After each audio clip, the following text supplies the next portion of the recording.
Welcome back, legends. You're at Horcrux Harry. Another incredible story awaits. What if Annabeth Chase met Harry Potter and daughter of Athena chose him over Percy forever? Subscribe and hit the bell. Let's dive right in. Chapter 1. The Geometry of Broken Things. The alley smelled of wet stone and chip fat from the kebab shop at the far end, and Annabeth Chase was using the wall to stand up, not leaning. Standing up, both palms flat against the brick, weight distributed between her feet and her hands in the specific way you learned when your left side had stopped cooperating, and you needed the architecture to carry what your body wouldn't. The wound across her ribs was celestial bronze, which meant no mortal eye would see it and no mortal doctor could help, and she had assessed, in the 3 minutes since the tear deposited her here, that she had enough functional capacity to move, to think, and to fight if she had to, in that order of reliability. She assessed the alley, 8 meters wide, 12 deep. The lighting was a single sodium bulb over a fire door that hadn't been opened in several years, judging by the oxidation pattern on the hinges, irregular corrosion concentrated at the lower bolt, meaning weight-based disuse, not weathering. One exit behind her, the tear in the mist, which had already started its closing sequence, threading itself back together the way a bad dream dissolved when you reached for it. One exit ahead, the street, rain-slicked and orange-lit, a bus going past in the way London buses always went past, enormous and profoundly indifferent to everything occurring in the alleys it rolled past. The city felt wrong under her spatial awareness, not dangerous wrong. She knew dangerous wrong the way she knew her own pulse. This was geometrically different. The streets didn't sit the way American streets sat, with their grid logic and their democratic insistence on right angles. They curved and compressed and doubled back, and beneath that surface restlessness, there was something older doing something deliberate, a spatial intelligence in the proportions of the place, as if someone with a very good understanding of how power moved through built space had laid the bones of this city down in a different century, and everything since had grown around those bones like coral. London had a skeleton. She could feel it through her feet. She filed none of this away. She was processing it in real time, mapping the geometry against what the tear had dropped her into, building orientation from the ground up the way children of Athena built everything, from first principles fast, without sentiment about what the answer should be. The tear had brought her here because here was the nearest stable structure on the other side of it. She had not chosen London. She had chosen through, and London was what through looked like. She had made the choice in the 30 seconds between understanding what the Olympian reshuffle actually meant, what it meant for her specifically, the load she'd been assigned to carry in a configuration nobody had explained to her, the structural role the fates loom had apparently allocated to Annabeth Chase, daughter of Athena, without Annabeth Chase's knowledge or consent, and the moment the Dracina's javelin had opened her ribs. In those 30 seconds, she had run the full calculation. Staying meant continuing to hold up architecture she hadn't designed and didn't believe in. The tear in the mist was 11 feet to her left in closing. She'd gone left. The alley held its wet city silence. Rain found the gap between her collar and her neck and made its cold, factual point. She had 2 knives, one in the thigh sheath, one at her left hip, the left jaw slightly compromised by the wound but functional, and an internal compass that was currently pointing that way with admirable confidence and no specificity whatsoever. She had no local currency, no contacts, no cover story that would survive a British police officer's skepticism for more than 40 seconds. She had her mind, which had never once let her down in a way she couldn't learn from. The sodium bulb flickered. She looked up. The Dracina came through the closing tear on its 3rd attempt. She heard it trying, the mist shuddering each time like a curtain hit by a hand in a dark room, and it landed in the alley with the specific controlled impact of something that had been chasing her long enough to learn how she moved. Not small. They never bothered with small.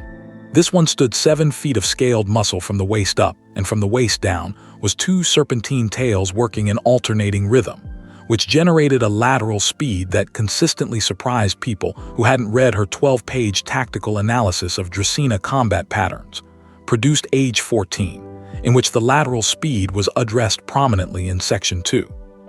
She had read her own analysis, extensively, The Dracena carried a javelin made from something that was not quite bronze and not quite iron, an alloy that sat in the mist space between two mythological systems, which told her it had been equipped specifically for this chase, which told her someone had been planning this longer than the 30 seconds she'd had. That was a problem for after. "Okay," Annabeth said. She came off the wall. The tactical inventory ran automatically, slower than standard, left side at 70%, 2 knives against nothing useful at range, 8 meters of alley, the fire door behind it, the street exit 2 open to use tactically. The Dracena feigned left opening paragraph of section 2. She was already stepping right, and she dropped her left shoulder, right knife up, aiming for the joint where the serpentine trunk split into the 2 tails, because it was the one location she'd identified in section 4, where celestial bronze could reach muscle mass without hitting scale. The fire door opened. A person stepped out, took in what was in front of them with an efficiency of assessment that was absolutely not civilian, and said, "Right, just that." 1 syllable, no register of shock, no frozen quality. Then the person raised a stick, thin, 12 or 13 inches, slightly springy in the way of wood that had been worked rather than carved, and the stick produced light. Not a torch, not a muzzle flash. Light that moved with purpose, that went for the Dracena the way a well-thrown knife went for a target, along the most direct, efficient path, with the specific trajectory of something that knew where it was going because it had been told where to go by something intelligent. The Dracena made a sound that wasn't quite pain and wasn't quite surprise. Then it disintegrated. Not the way monsters dissolved when you killed them properly. That was the gradual, golden dust dispersal of a thing returning to the divine substrate it had come from. This was structural. The creature came apart from the inside, piece separating from piece, in an order that was not random, but was not standard combat dispersal either, the sequence following some logic she didn't have the vocabulary for yet. Piece by piece, load-bearing element by load-bearing element, as if something had identified the order in which the structural components depended on each other and had removed them in reverse. The alley went quiet. Rain continued its assessment of the pavement. The person with the stick looked at her. The sodium light did him no particular favors. He was approximately her age, maybe a year or 2 older, the kind of age gap that was invisible at 20 and enormous at 12. Unremarkable height. Dark hair that appeared to operate on a personal philosophy regarding instructions, and had decided instructions were optional.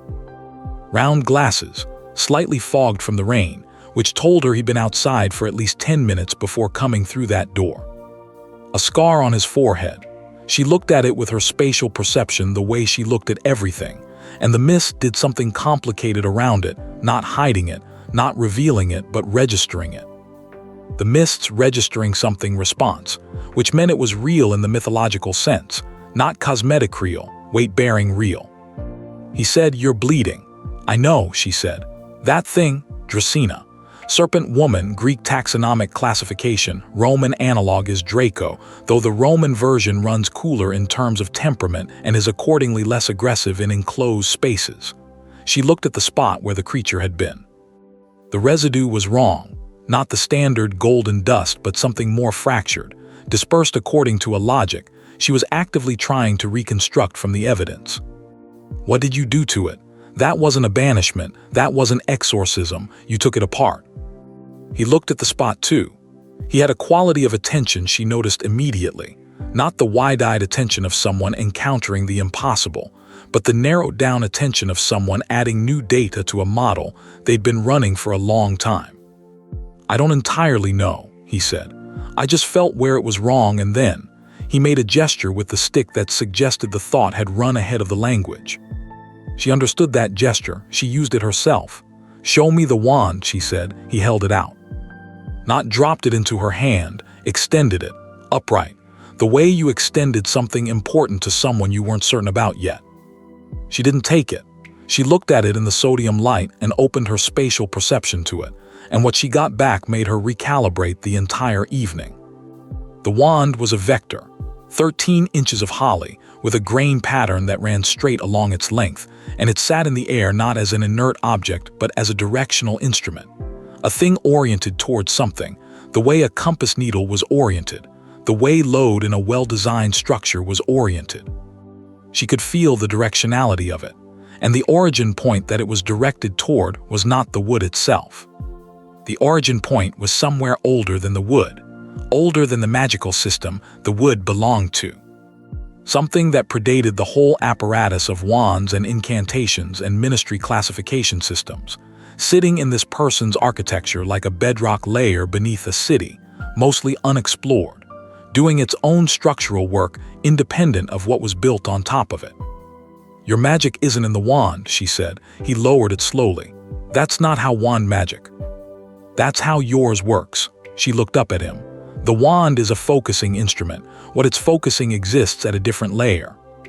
"Older," she paused, because the full sentence was 15 minutes long and her ribs had just sent a second formal complaint. "I can explain what I mean by that, not right now." He looked at her with the narrowed-down attention again. "Who are you?" "Annabeth Chase, daughter of Athena." "I've been in London for," she checked the internal clock, 14 minutes. "I have a celestial bronze wound across my left ribs, no British currency, no local contacts, and I need somewhere to sit down that isn't this alley. In exchange, I can give you a structural analysis of any building you name, a preliminary theory about the relationship between your magical boundary system and mine based on what the tear in the mist suggests about the state of the dimensional interface between them, and the correct procedure for handling the next Dresina without dispersing the residue into components that will contaminate your water table."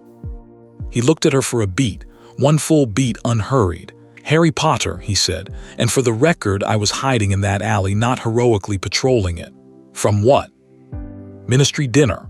The flatness of it was not dramatic. It was the flatness of someone who had ironed the feeling out of a fact through repetition until only the fact remained, worn smooth. "Third one this month, in my honor, for things I did 2 years ago." She took this in. "They want you to keep being what you were. They want me to attend dinners about it." He put the wand somewhere in his jacket. "Which is its own kind of," he stopped, chose a different angle. "Yeah, something like that." "Then we have one thing in common," she said. "What's that?" "We both walked away from people who think they own us tonight." She retrieved her knife from where it had landed, 6 feet, 2 inches, exactly where the adjustment for her compromised left jaw had told her it would land, and sheathed it. The motion cost her. She kept her face even. "Lead the way, Harry Potter. You know this city and I don't. That makes you operationally useful. You can stop being useful whenever you'd like, but I'd prefer it wasn't in the next 40 minutes. He looked at her for another beat. She met it. "There's a pub," he said. 4 blocks, it's warm."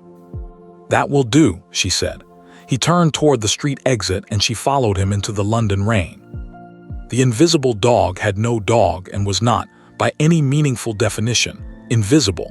It sat on a corner in Islington wearing its age without apology, the kind of building that had decided on a personality in approximately 1890 and had not entertained revisions.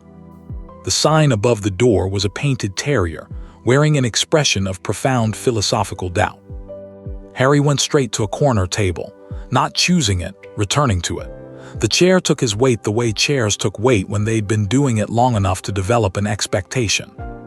The barman, gray-bearded, the build of someone who had spent decades standing between the world and the drinks it needed, with eyes that registered them, and registered that he would not be asking questions, brought 2 mugs of tea before anyone spoke. Annabeth wrapped both hands around hers. The ceramic was chipped on the left side. The tea was too strong by approximately 1 minute's brewing time and slightly too hot. She drank it anyway. The warmth made a factual counterargument to the rain cold in her bones, and she accepted the counterargument. "Right," Harry said. He had his own mug. He wasn't drinking it yet. "Daughter of Athena." "Yes, the Greek goddess Athena." "There is only one." She looked at him over the rim of her mug. "You're not shocked. I spent 7 years at a school that taught the theory of divine magical origin, alongside NEWT-level transfiguration. I've personally met a centaur." He paused. "Several, actually. I'm calibrated for mythological reality. I'm just filling in the map." She updated her assessment of him upward by a meaningful increment. "The tier I came through, you'd call the system it's in the veil. Your ministry uses that name for the boundary membrane between mundane and magical reality. The Department of Mysteries has a whole room dedicated to it, he said. An arch. Stone with a curtain that moves. Same boundary, different metaphor. My side calls it the mist. She set her mug down. Both names are right in the same way that two people describing a wall from opposite sides are both describing the same wall. The mist is what Greek demigods experience it as, the perceptual filter between mundane human consciousness and mythological reality. The veil is what your system experiences it as, the threshold, the liminal, but they're the same structural membrane. He was tracking. Not nodding along, actually tracking, building with each piece. She could see the processing and the quality of his attention, which was different from the performance of engagement most people offered. This was the real thing, and it's been tearing, he said. Fracturing, stress fractures in the membrane in the boundary region between your system and mine. The dimensional space where the mist and the veil interface. Both systems use the same region, like two buildings sharing a party wall, and the party wall has been taking damage. She turned her mug on the table, thinking. Your side has been under significant structural stress. A major governance disruption 2 years ago. I'm inferring from context. You could say that, he said, dry, would have affected the load-bearing capacity of your system's contribution to the shared boundary. My side has been undergoing a governance reshuffle for the last 18 months. 2 structural disruptions in the same shared boundary region, occurring in close succession, creates compound stress fractures. She looked at her tea. The one I came through is the largest active fracture. The pressure differential between the systems was high enough that, when I needed an exit, the fracture was the path of least resistance. Where were you coming from, specifically? She was quiet for a moment. The pub did its background murmur around them, the sound of other people having simpler evenings. Olympus, she said. Or the antechamber below it. The Olympian Council had convened for the reshuffle. My mother's family makes significant decisions the way large institutions make significant decisions, with full confidence in the correctness of the framework and significant lack of interest in consulting the people the framework will affect. She paused. I was being positioned as a structural element in a configuration I hadn't been told about. The Dracena was enforcement, the fate's interpretation of what happened to load-bearing elements that tried to relocate without permission. He turned his mug, quarter-turn stop, she noted it. What were you being positioned as?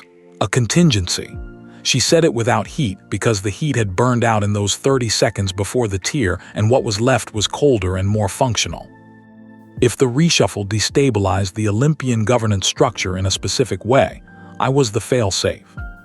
A particular configuration of Athena's children, standing in particular locations, can maintain dimensional stability in the Greek mythological system for approximately 6 months, while the governance structure restabilizes. I was one of 3, she paused. I was the one they hadn't asked. He was quiet for a moment. And the other 2 chose it or were told they chose it. She looked at the fire. I don't know which. I know I wasn't told anything until I was already standing in the configuration and the fate's loom was already running. Harry said nothing.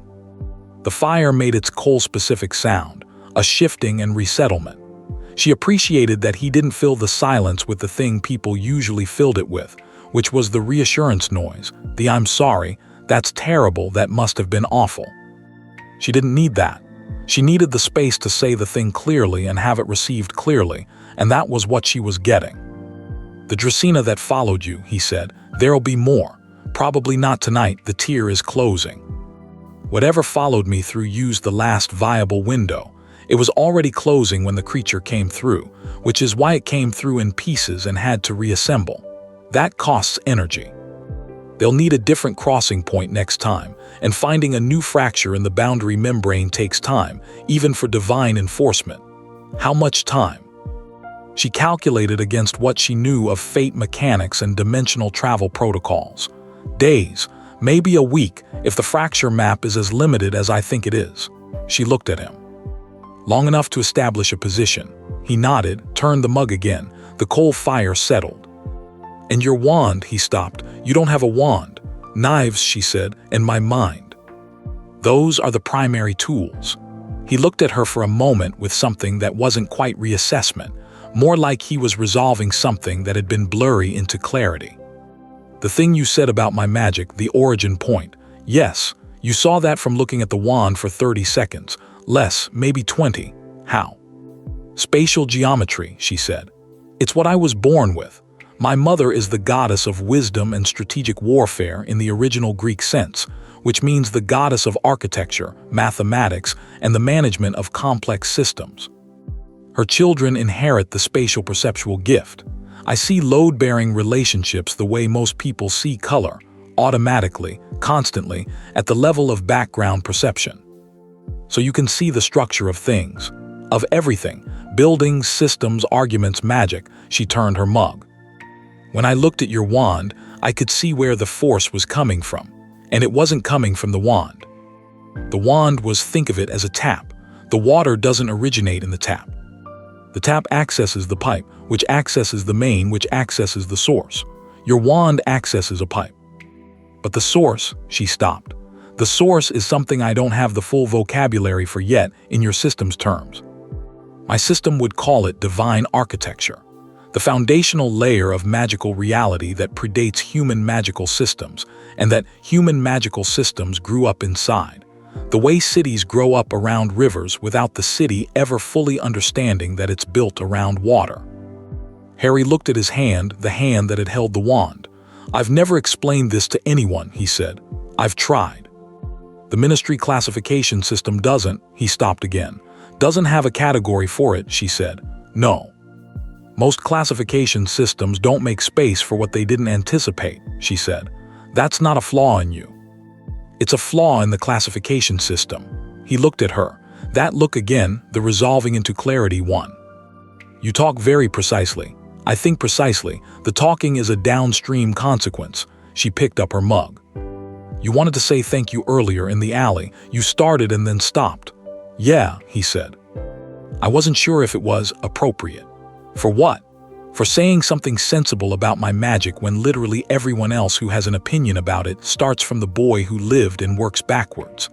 He said the phrase with a flatness that was not bitterness.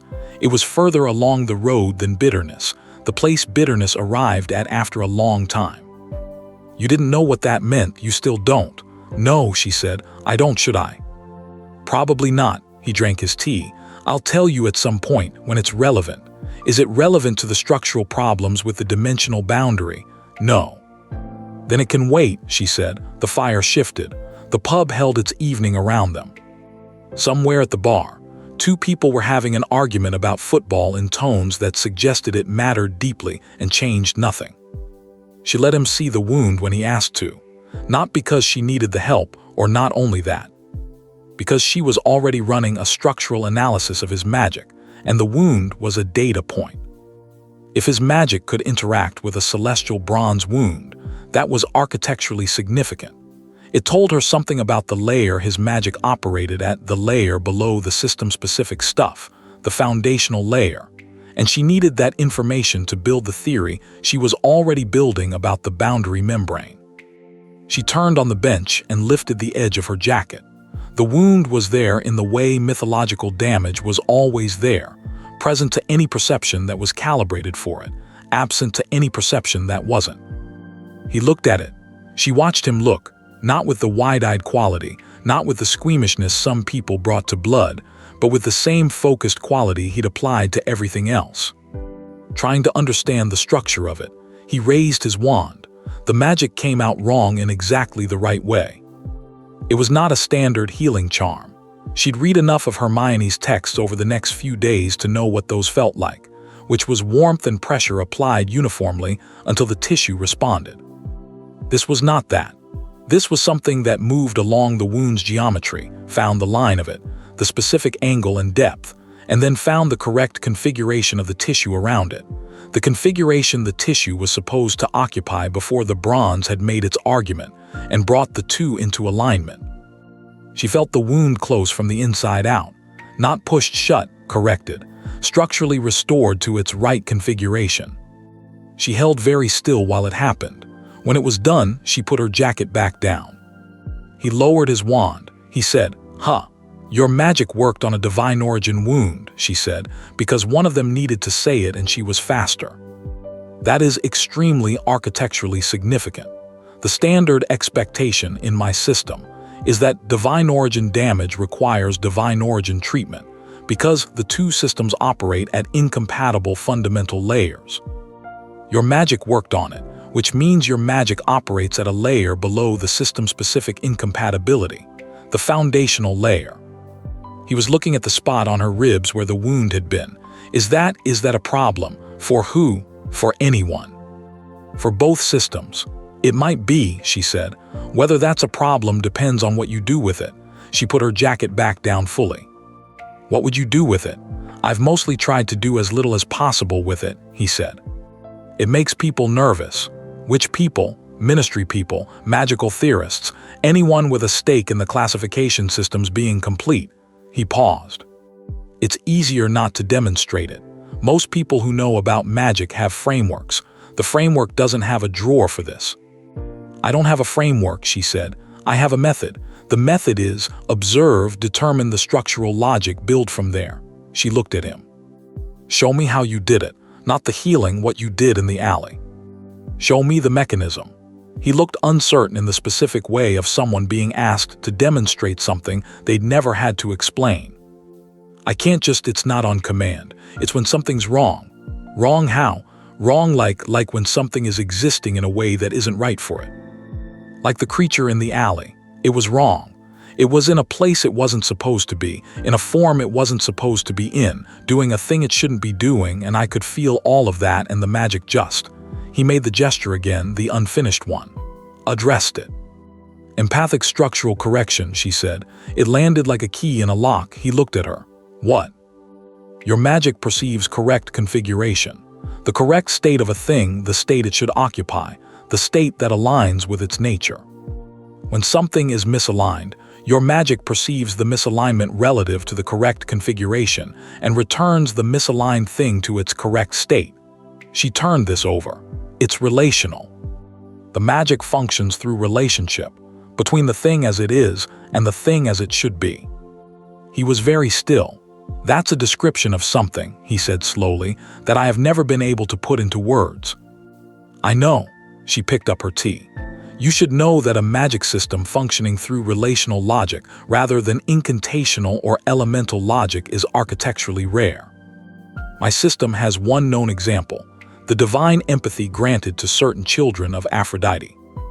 Yours has you apparently. He was quiet for a moment, and in the quiet she could see him doing the same thing she'd been doing for the last 40 minutes, updating the model, revising the working theory against new information. They were both, she recognized, people who did this in real time rather than in retrospect. You said you could tell me something about my system from the tier, he said. You said a preliminary theory. Both systems are under structural stress, and the shared boundary membrane is developing compound fractures as a result. That's the preliminary theory. The fuller theory is that the stress on both sides is not coincidental. It's happening at the same time because both systems underwent significant governance disruptions in close succession, and the boundary membrane depends on stability in both systems to maintain its own integrity. When both anchors destabilize simultaneously, the membrane strains at the interface. She paused. I don't know the full fracture map. I know about the one I came through. There may be others. There are anomalies in the Department of Mysteries records, he said. I heard about it in a briefing. They've been attributing them to residual dark magic from the war. They're wrong, she said. Yeah, he didn't say it defensively. I think I know that. The coal fire was lower now, the pub settling into its late evening configuration. She had been in London for approximately 90 minutes. She had arrived with 2 knives and a theory, and was leaving this corner of the evening with a better theory and an ally, not a friend, not yet, possibly not ever in the standard definition, but an ally of the specific and rarer kind. Someone whose intelligence was structured differently from hers and was therefore useful rather than just adjacent. She had met brilliant people. She had grown up in a camp full of them. But brilliance in children of Athena had a particular shape. It was her shape, Recognizable, the same spatial-logical architecture in slightly different configurations, like houses built from the same plans on different lots.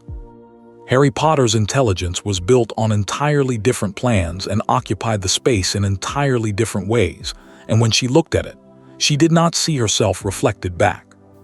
She saw a structure she had not encountered before and could not entirely read from the outside. That was more interesting. "You have a house," she said. "In Islington, it's unplottable." He looked at her. "How do you know that?" The city's geometry answered it. "There's a topological anomaly on a residential street 3 blocks from here, a dimensional fold in the spatial coordinates that only exists when something is using deliberate obfuscation on both the mundane and magical perceptual levels simultaneously. Your Fidelius charm or something like it, I felt it from the alley." She paused. "It's yours." "I could tell by the it's difficult to explain, by the way the house relates to you. Your ancient magic leaves a relational signature, and the house's magical infrastructure relates to that signature." He sat with this for a moment. "You figured that out in 90 minutes. I process continuously," she said. "It's not something I turn on." "Right." He turned his mug for the 3rd time. "Quarter turn, stop." She had now confirmed it as a habit and had a preliminary theory about its function, a checking mechanism. He held the mug to confirm the reality of the thing in his hand. "I should tell you I told someone about tonight. About you." She had assumed this. "Who?" "My friend, Hermione Granger. She's going to find out by morning regardless, but He paused. "She works in magical law and theory. She's been tracking the veil anomalies unofficially because the ministry conclusion felt wrong to her. She's going to want to talk to you." "That's fine," she said. "I'll have answers for everything she can ask." He looked at her, and this time there was something in the look that had not been in it before, a quality she could not name with the same precision she named structural things. It was in the vicinity of, "I believe you," not the polite performance of belief, the social lubricant. The real thing, the kind that was given without ceremony because ceremony would have made it smaller. "One more thing," she said. Percy Jackson, son of Poseidon. She chose the word the way she always chose the precise word for accuracy rather than comfort. "My person. For a long time. He knows I went through the tear because the sea knows and the sea tells him. He will come." Harry's face did not perform any of the responses she'd encountered before when mentioning Percy, that particular cocktail of awe and competitive recalibration that the son of Poseidon generated in a room the way a weather front generated barometric pressure. He just processed. "Dangerous," he said. "To me, no. To obstacles between him and me, proportionally. He has his father's relationship with restraint present and functional until it isn't, and the transition is not gradual." She paused. "He's not a villain. He's a 20-year-old boy who has had his anchor removed without warning and will respond by moving very fast in the direction of the anchor.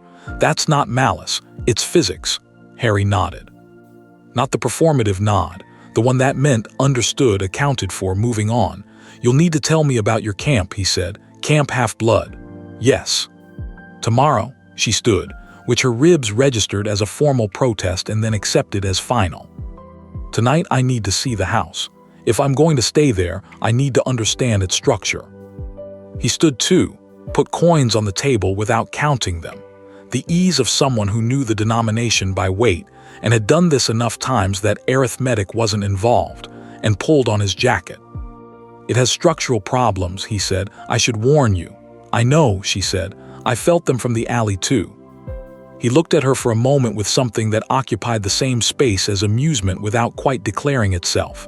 "Right," he said. "Come on then." Grimmauld Place assembled itself out of the London dark, the way a conviction assembled itself from evidence. The buildings on either side making room. Number 12 shouldering into its coordinates between 11 and 13, with the specific stubbornness of a thing that had been made unplottable against its will, and had decided that since it couldn't choose not to exist, it would exist with maximum conviction. She felt the topological click of it through her feet. The house sat in its coordinates the way a stone sat in a riverbed, wedded to the ground, shaped by the forces that had acted on it for decades, aware of itself as a fixed point in shifting geometry. Harry opened the door with his wand and a low murmur, not a standard unlocking charm. She registered something that came from deeper in the system, the ancient layer magic recognizing the house the way it recognized everything. This should be open for you. The door opened. "Don't touch the curtain at the end of the hall," he said. "I wasn't going to." She stood in the entrance and gave herself 30 seconds with the house. The hallway ran 12 feet to the staircase, door to the left, the curtain portrait at the far wall. The spatial geometry of the place was immediately, comprehensively available to her. She could feel the load distribution through the walls, the places where the magical infrastructure and the physical infrastructure had been fighting each other for decades. The accumulated spell residue layered through the structure like badly managed renovation work. Each generation adding without reviewing the foundational logic, each addition making some small argument with the last. The whole thing held together by architectural stubbornness, and a lot of Victorian stonework that had decided to persevere regardless. She loved it, in the way she loved all structural problems, with the particular pleasure of someone confronting a thing that needed thinking and was equal to the thinking. "Third floor south wall," she said. "Your magical infrastructure is pulling northeast, and the physical architecture is pulling straight down, and they've been in conflict for." She felt the age of the stress in the pattern. 63 years. "It's not critical, but it needs addressing." 63, he said. 1962, give or take. Someone installed a security system without accounting for the difference in load-bearing logic between Victorian stone and complex magical infrastructure. She moved into the hallway. "I can fix it, if I'm here long enough." He closed the door behind them. The house settled around the new presence in it, not welcoming, not hostile, the particular suspension of judgment of an old building deciding whether to extend its confidence. "How long would that take?" he said. She looked at the wall, at the specific pattern of magical stress in it, the way the decades of attempted equilibrium had worn channels through the plaster. "Depends on access." And on, she paused, "on how much of the broader infrastructure I can review while I'm doing it." The south wall compromise is a symptom. The cause is a systemic conflict between the magical and physical load-bearing systems throughout the building. "If I only fix the south wall, the cause will find a different symptom, so you'd need to review the whole system." "Yes." He was quiet for a moment. She could feel him making the decision in the space between the question and the answer, not the social calculus of whether to offer, but the more fundamental calculation of whether the offer was the right structural move. He was, she was already noting, someone who made decisions at the foundational layer rather than the social one. He checked what was true before he checked what was appropriate. "Stay as long as you need," he said, and went to put the kettle on. The kitchen was at the back of the house, down a half flight of stairs that had their own opinion about their place in the load-bearing logic of the building. She noted 3 things in the kitchen. The damp patch in the top left corner of the ceiling that had nothing to do with water and everything to do with a misdirected heating charm that had been misfiring for approximately 20 years. The structural joint in the east wall that was slightly wrong, and the way Harry moved through the space. He filled the kettle without looking for it. He found the mugs by muscle memory. He knew where the tea was kept and how long to leave it and which drawer the spoons were in, and all of this knowledge was in his body rather than in his head, the accumulated knowledge of someone who had learned to make a place livable through persistent, careful attention. The house knew him. The house knew exactly where he walked and when. She sat at the table. He brought tea and then sat at the other end, and they did the thing she had been wanting to do since the alley, which was map what they knew. He told her about the ministry, about the Auror training, the dinners, the experience of being Harry Potter in a world that had decided Harry Potter was a category rather than a constituent of a category. He told it in inventory, not complaint. Here is the data, here is the pattern, here is how I navigate the pattern. She appreciated the register. She told him about Camp Half-Blood, the structure of it, the 12 Olympian cabins, the training, the particular experience of being a child of Athena in a world that wanted demigods for their fighting capacity first and their thinking capacity second. "You were the exception," he said. "It wasn't a question." "My cabin is full of exceptions," she said. "Every child of Athena is the exception. That's the specific problem with being children of the goddess of wisdom. We each believe we are the sharpest person in the room, and we are each at least partially right. And the result is a cabin that functions like a very intelligent argument that never fully resolves. She paused. I was the best strategist. I have not always found that, she stopped. Comfortable, he offered. Uncomplicated, she said. Being the best at the thing you're valued for is only comfortable if you're certain the value is intrinsic. If the value is conditional on the skill, then being the best becomes a requirement to stay valuable. He turned his mug. Stop. He did not say, I understand that. He just held it in the same way he held everything she said, not at arm's length, but at the proper distance, the distance where you could see the full shape. Percy, he said eventually. He values everything about me, she said, which was both true and not the full sentence. He just needs some of those things in specific places. He needs my intelligence in the places where it helps him. He needs my strength in the places where it shores him up. That's love. That's what love is. It needs what it needs. She looked at the table. The problem is that I need my intelligence to have no particular location. I need it to go where it goes without asking for permission or apology. Harry was quiet. He can't give me that, she said. Not because he's unkind, because he needs the map to stay the same and I am constitutionally unable to stay on the map.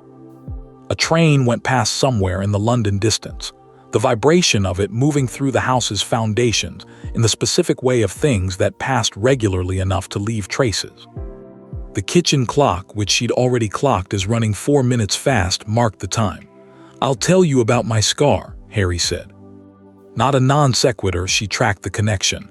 He was reciprocating, offering equivalent weight. When you want to know. It's relevant to the structural problems in both systems, probably. Tomorrow, she said, along with Hermione's briefing. Tonight I've processed sufficient new data. He almost smiled. It was in the set of his face more than in the expression, the quality of someone standing down from a thing they'd been doing for a long time. I'll show you the room, he said. Top floor, I'll find it, she said. I know the house's geometry, she stood. The wound across her ribs was a memory of itself, present as sensation, absent as damage. She put her mug in the sink. She moved toward the door. Annabeth. His voice caught her at the door. She looked back. The thing in the alley. What you said about walking away from people who think they own you. He was looking at the table. He stopped. Started again, quieter. I've been trying to work out if that's allowed. If that's a thing that's allowed. She looked at him. He was 20 years old and had been carrying something the size of a world for most of those years, and had not, from what she could read of him, once asked for the weight to be redistributed. It's not a matter of permission, she said. It's a matter of architecture. Some structures are designed to require you. Some are designed well enough not to.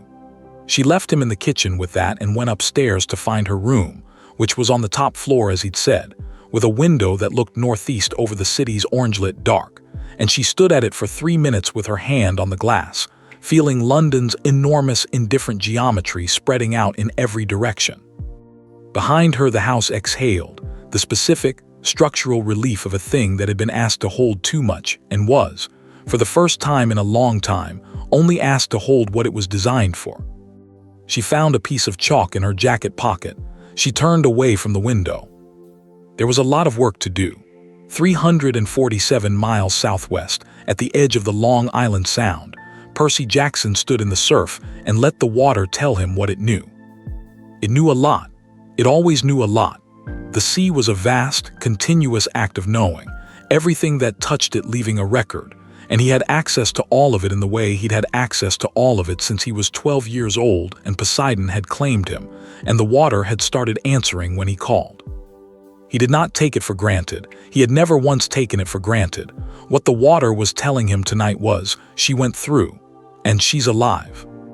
And she went through on purpose, which was the part he kept turning over, the part that had the specific texture of something he'd been not quite ready to know for 2 years and now had no choice about. The storm had arrived 17 days early. His weather system, his fault, he was already dealing with it. A constant low-level management of the pressure system's worst instincts. He had been standing in the water for 43 minutes. His trainers were ruined. He did not care about his trainers. Chiron found him at the 60-minute mark, clip-clopping down the beach with a blanket that Percy did not take. "She went on purpose," Percy said. His voice was even. He was working very hard on even. "She went because she needed to," Chiron said. "Same thing." He turned from the water. His face had not decided what it was doing yet. It was cycling through the options, grief and fury and something harder and more honest than either of those, the thing underneath them that he didn't look at directly. "Where does the tear go?" Chiron chose his words. Percy watched him choose them. "British Isles." "A dimensional fracture in the Miss Vale interface." He paused. "We have a contact on the other side. A contact. An entity that exists in the liminal space between the two magical systems. He has been monitoring the boundary deterioration for some time. He reached out 3 weeks ago. He believes..." Chiron stopped. "What does he believe, Chiron?" "He believes the boundary deterioration is linked to governance disruptions in both systems. He believes Annabeth's arrival on the other side is not incidental, that the tear opened where it did, when it did, because the intersection of the two systems' stress patterns created a specific kind of doorway. That she was positioned to fall through it whether she intended to or not." Percy was quiet for a moment. "But she intended to." "Yes," Chiron said, "she did." The sea did something heavy and complex around his ankles. He stared at the horizon, which was invisible, cloud cover from his own storm, his own weather, the sky doing what the sky did when he wasn't managing his responses with sufficient precision. "I'm going through," he said. Chiron did not say no. He said, "Percy. She's in an unfamiliar magical system. She went through with a bronze wound and she has no local contacts and no local intelligence and she has been gone for," he checked, 3 hours. "In 3 hours in an unfamiliar city, anything could happen." "In 3 hours," Chiron said carefully, "she could also have found shelter, established an alliance, and begun developing a theoretical framework for the systemic boundary problems." He paused. "She has been doing things like that since she was 7. Percy turned to look at him. His eyes were the color of deep water when the current ran cold and fast through it. "I know what she can do," he said. "I know exactly what she can do. I've known exactly what she can do since I was 12 years old." He stopped. "I'm going anyway." "I know," Chiron said. He said it with the particular weariness of someone who had spent 40 years knowing things in advance, and finding the advanced knowledge consistently insufficient consolation. "The passage will take a few days to identify and open. We will need help from our contact, the portrait man." "Yes." "Fine." Percy looked back at the water. His hands were at his sides, fingers loose, the combat-ready rest position. The way his body defaulted when the situation was unresolvable by force, but his body hadn't accepted that yet. "Tell him I'm coming. Tell him," he stopped, started again. "Tell him I'm not looking for a fight. I'm looking for my person." The sea settled around his ankles, the storm management improving as his concentration narrowed down to something cleaner than grief. He was better at clean objectives than complicated feelings. He had always been better at clean objectives.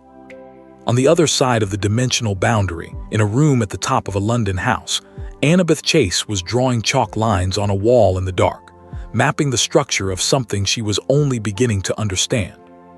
The wall she was drawing on held its old, stubborn geometry, and let her marks sit on it without complaint. She was good at this. She had always been good at this. She was done apologizing for it. Chapter 2. Load-bearing walls. The third-floor south wall had been wrong for 63 years, and it knew it. She could feel the self-awareness of it, not consciousness, nothing that dramatic, but the specific quality of a structural problem that had been present long enough to become load-bearing in its own right. The wrongness had become part of the house's architecture. The stress channels it had cut through the plaster were the house's channels now, the places the magical energy ran because it had been running there for decades. Grooves worn into the building's operational logic the way grooves were worn into stone steps by the repeated pressure of feet going the same direction. She stood in front of it at 6:40 in the morning in her socks, chalk in her right hand, and she looked at the wall the way you looked at an argument before you made the counter-argument, understanding the full logic of it first, finding where it was internally consistent and where it wasn't, identifying the load-bearing claim. The load-bearing claim, in this case, was in the northeast corner. Someone in 1962 had installed a magical security ward using a containment spiral structure. Elegant. Actually, she could feel the elegance of it even through the decades of degradation. But they'd anchored the spiral to the Victorian stonework at a point that was already carrying lateral load from the floor joists above. The magic wanted to run in curves. The stone wanted to carry force in straight lines downward. Neither was wrong. They had simply been introduced to each other without a translator. She put the chalk to the wall. The geometry went in fast, 15 marks in 4 minutes, each one placed at a stress concentration node, each one doing a specific job. Not decoration, not instruction, but argument. She was making a structural argument to the building. Here is the force. Here is where it wants to go. Here is a more efficient path. The Athenian chalk knew its job. In a magical substrate this different from the Greek one, the British system ran on different protocols, different relational logic, different fundamental assumptions about what magic was and how it moved. She had been uncertain the first night whether the chalk would engage at all. It had engaged. Slowly, tentatively, the way any intelligent system engaged with a new input. It had tested the British magical substrate the way a hand tested ice, applying incremental pressure and listening for the quality of the resistance. By the third day, it had learned the local dialect. Now it ran fluent. The wall exhaled, not metaphorically. The specific physical sensation of a load-bearing structure releasing tension, a barely perceptible settling, the house adjusting its weight distribution across the new geometry, the plaster making a sound like someone had run a thumb along a card. The magical and physical systems stopped their 63-year argument and began a negotiation. She watched the chalk lines do their work and noted the specific signature of the British magical substrate as it responded, filing the data for the boundary repair theory that was living in the back quadrant of her mind at all hours. "What are you doing to my house?" Harry was in the doorway in a jumper the color of something that had decided to become a different color gradually and without committing to the transition. He was holding 2 mugs and had the particular quality of someone who had woken early enough that wakefulness hadn't fully arrived yet. But the habits of wakefulness had the body doing its morning routine while the mind caught up. She took the mug he held out. "Repairing the structural compromise I identified. The magical and physical load-bearing systems were in conflict. I've rerouted the stress distribution along lines that cooperate with the existing stonework." She looked at the chalk marks, which were already beginning to fade, the guidance function activating, temporary by design. "The marks will be gone by this evening. The repair is permanent." He looked at the wall with the thoroughness he brought to everything. She had now been in this house for 3 days, and she had learned that his thoroughness was not the same quality in every context. It varied by domain. On paper, ministry documents, the old theoretical texts, it was patient, linear building understanding in sequence. In spaces, in physical environments, it was more immediate. He perceived spatial information quickly. She had begun to suspect this was related to the ancient magic, to the empathic structural sense, to whatever part of him could feel when things were wrong in the world and read her chalk geometry at meaning level rather than symbol level. "With chalk," he said, "Athenian chalk, the enchantment interacts with both physical and metaphysical architecture simultaneously." She turned her mug. "Your system equivalent would be, there isn't a direct equivalent actually. The closest is arithmetic structural mapping, but arithmancy works descriptively and this works prescriptively. It doesn't describe the structure, it makes an argument to the structure. An argument, here is the geometry. Here is why this geometry is more efficient than your current geometry. Accept the revision." She looked at the fading marks. "Buildings are generally reasonable about this." He was looking at her with the resolving into clarity expression, the one she'd first seen in the alley that she now had enough context to read more fully. It was not awe, it was something more specific, the expression of someone for whom a thing has just become more real than it was before, not larger, more real. "The whole house might need that," he said. "I know. I spent the last 2 nights mapping the full system." She had not slept until 3 in the morning on either night, which was normal. Her mind ran at its own speed, and the problem of the house's magical infrastructure was interesting enough to sustain attention past the point of fatigue. You have 3 more critical stress points. The kitchen heating issue. The left oven has been misdirected for approximately 20 years due to a misaligned charm in the west kitchen wall. 2 structural joints in the basement that are taking load they were not designed for. That one is older, probably 1940s, during a period when the house was used for something that required heavy magical infrastructure installation in a short time, without review of what the existing load-bearing elements could manage. He looked at the floor for a moment. The Order of the Phoenix, he said, they were here during the war. Installed defensive systems in a week. That explains the basement joints. Defensive systems are always installed urgently and never reviewed. She turned back to the wall, running a final check on the geometry. Give me 2 more days, and the house will be structurally sound for the first time since 1962. He went quiet for the beat that she was learning preceded a decision. The left oven's been wrong for 6 years, he said. I know. The misalignment signature is 6 years old. I thought it was just a dodgy oven. It was never the oven. He drank his tea. The morning settled around them, the house doing its house breathing in its newly renegotiated load distribution, and she could feel very slightly, in the way you felt a toothache resolve, the 3rd floor making its peace with 63 years of argument. Hermione's coming at 11, he said. She said she'd tried to read everything she could find about Greek mythological systems last night. How far did she get? She finished the secondary literature and started on primary sources. She's annotated, apparently. Annabeth looked at him. How much of the primary literature is there? She didn't say. Her exact words were, there's substantially more than the British Library's cataloging suggests, and then she stopped talking because she was reading again. I'll prepare, Annabeth said. She went to find the notebook she'd acquired. Harry had produced it from a desk drawer on the first morning, along with 3 pieces of chalk and a pencil, without being asked, which had told her something useful about how he processed other people's operational requirements. She went down to the kitchen. She had 2 hours and 20 minutes and a theory to make rigorous. Hermione Granger arrived 4 minutes early and had already been thinking about the conversation for at least 12 hours, which Annabeth could tell from the specific quality of her attention when she walked through the door, not fresh curiosity, but the focused readiness of someone who had done the preparatory work and was running hot on it.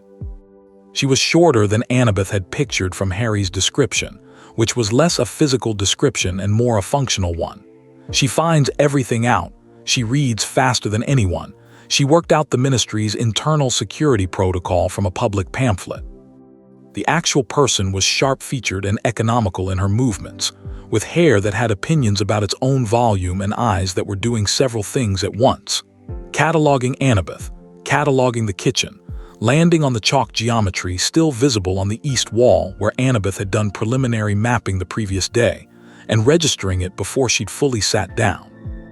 She put 2 books on the table and a notepad beside them and said, "The mist and the veil are the same structural membrane."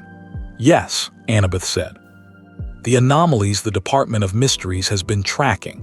They attributed them to residual dark magic discharge from the war, but the pattern is wrong for that. Dark magic residue disperses radially from a source point. The anomaly pattern is linear, fracture linear. Stress fractures propagate along lines of existing weakness," Annabeth said. "The pattern you're seeing is the fracture propagating through the membrane along the weakest structural path. Not radial because there's no single source. The degradation is systemic, affecting the whole membrane." Hermione wrote this down. Not the automatic note-taking of someone recording for later. She was processing through the writing, using the physical act to run the logic. Annabeth recognized the method. She did it with chalk. "How many fractures?" Hermione said. "I know of one with certainty, the one I came through. There are likely more. I don't have the full map. I have 17 anomaly records from the Department of Mysteries. If I cross-reference them with the propagation linear model, that would help significantly." Annabeth leaned forward. "What's your mapping method?" If it's based on magical signature, the British system signature will bias the detection. You'll be undercounting any fractures that sit closer to the Greek system side of the membrane. Hermione stopped writing. She looked up. That would explain the clustering in the northwest quadrant. If the detection is system biased, it would pull all apparent anomalies toward the British side's proximal boundary. She wrote something and underlined it twice. We'd need a dual system detection method, something that reads both signatures simultaneously. That's a calibration problem, Annabeth said. Manageable. What's your instrumentation? They were 40 minutes into it before either of them noticed Harry had put a plate of toast on the table. They were 2 hours in before Annabeth looked up and found the second book half dismantled. Pages flagged with the blue tabs Hermione apparently carried on her person at all times, and her own notebook covered in the dual architecture theory she'd been building for 3 days, rigorous now, the kind of rigorous that came from having someone push back on every structural assumption. Hermione was good. Not in the same way, her intelligence was horizontal rather than spatial, wide rather than deep, a vast connected network of information that she could traverse at speed, the connections between things her primary tool. Annabeth's intelligence went down before it went sideways, core sampling into the foundational logic of a thing before building up. They had spent 2 hours productively arguing about the correct model, and had produced something better than either had started with. The detection calibration, Annabeth said, would work if you can access a magical signature from the Greek system to use as the counter-reference. I can provide one. How? Annabeth held out her left arm and pushed her sleeve up. On the inside of her wrist was a mark, not visible in the mundane sense, but present to any perception calibrated for divine signature. Hermione looked at it. Her eyes did the thing they'd been doing all morning when she encountered something new: sharp focus, rapid processing, visible output in the form of writing. The divine signature, Hermione said, child of a deity. That's the magical resonance of that is completely different from anything in our cataloging system. It's not just foreign, it's foundationally different. It's operating on a different substrate, Annabeth said. Yes. Your system runs on, I'd call it consensual magical reality. The collective agreement of the wizarding community about what magic is and how it works, mediated through devices and incantation and institutional structures. My system runs on divine mandate, direct inheritance from beings that exist outside the consensual structure, which means the two systems don't interfere with each other under normal conditions because they're not on the same substrate. But the membrane between them is physical. It exists in dimensional space, not in either substrate, and dimensional space is substrate neutral. She paused. Think of it as two electrical systems using different voltages. The wiring is shared. If both systems exceed the wiring's capacity simultaneously, the wiring fails regardless of which voltage is running through it. Hermione looked at her notepad. That is a very clear explanation of something I've been trying to formulate for 6 months. Thank you. You're 20. The spatial logic arrived early, Annabeth said. The rest I built on top of it. Hermione made a sound that was specifically the sound of one very intelligent person paying another a compliment in the register of professional recognition, which was more sincere than most other registers available to people like them. She turned to a new page. I need to tell you something, she said.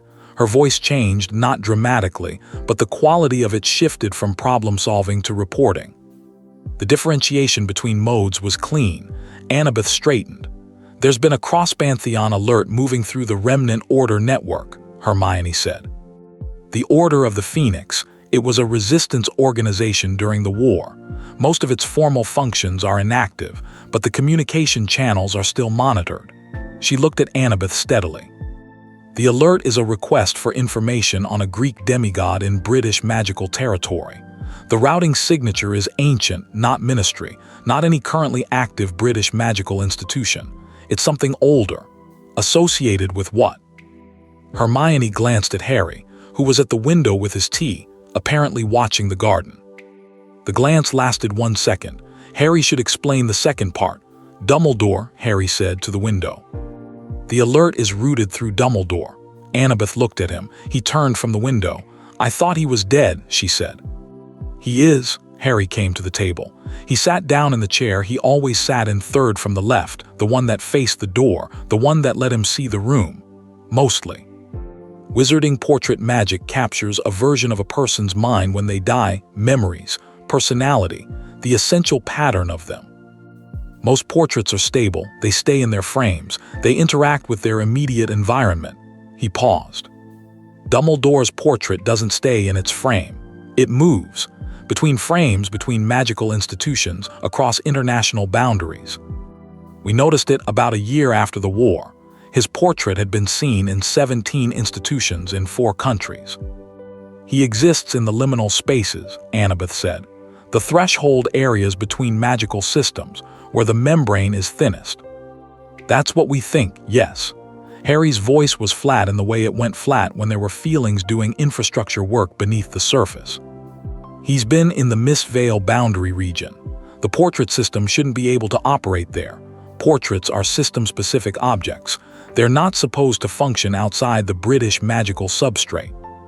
He found a way. Because at the boundary, neither substrate is dominant, she said. The membrane is substrate neutral. In substrate neutral space, a sufficiently complex informational pattern, which is what a portrait is, fundamentally, can operate independently of its origin substrate. She thought about this. He's essentially become a free-floating intelligence in dimensional space. He can access any system that touches the membrane. Including yours, Hermione said. Including mine.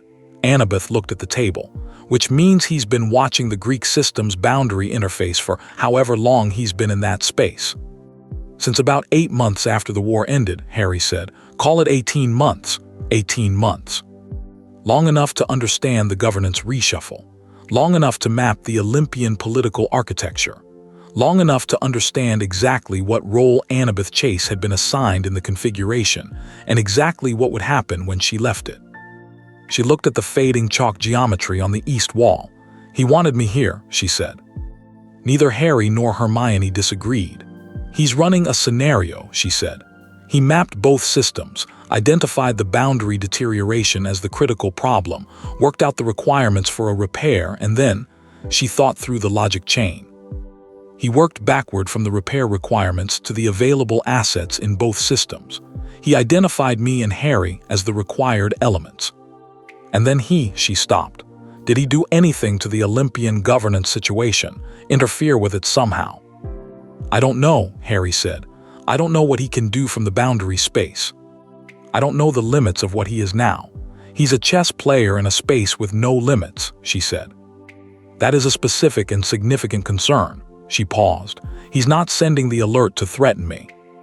He's sending it to Percy. Hermione looked up from her notepad. Why Percy? Because Percy is the strongest possible argument he can make for my return, not a threat. An appeal. She kept her voice level, factual, and felt the specific internal architecture of what she was not performing. The thing that happened in her chest when she thought about Percy receiving that communication, Percy watching the alert go out, Percy understanding what it meant. She let the sensation exist without addressing it directly. Dumbledore is telling Percy where I am. He's letting Percy make the case in person. When will Percy get here? Harry said. Depends on the passage. If Dumbledore controls the accessible fractures in the membrane, she did the calculation. 2 days, maybe 3. Hermione wrote something. Harry turned his mug. The kitchen managed the information in its old, patient way. There's more, Hermione said. She said it with the quality of someone delivering the second item in a 2-item briefing, and the second item being the one that required more care. She opened the first book, one of her own, Annabeth saw, with hand-written marginal notes that ran dense in the outer columns, to a flagged page. I started looking at the pre-wand magical theory because of what Harry described about the alley. What he described doesn't fit any classified category in the standard British system. The healing of a divine origin wound by a system-specific practitioner should be categorically impossible. The foundational texts agree on this.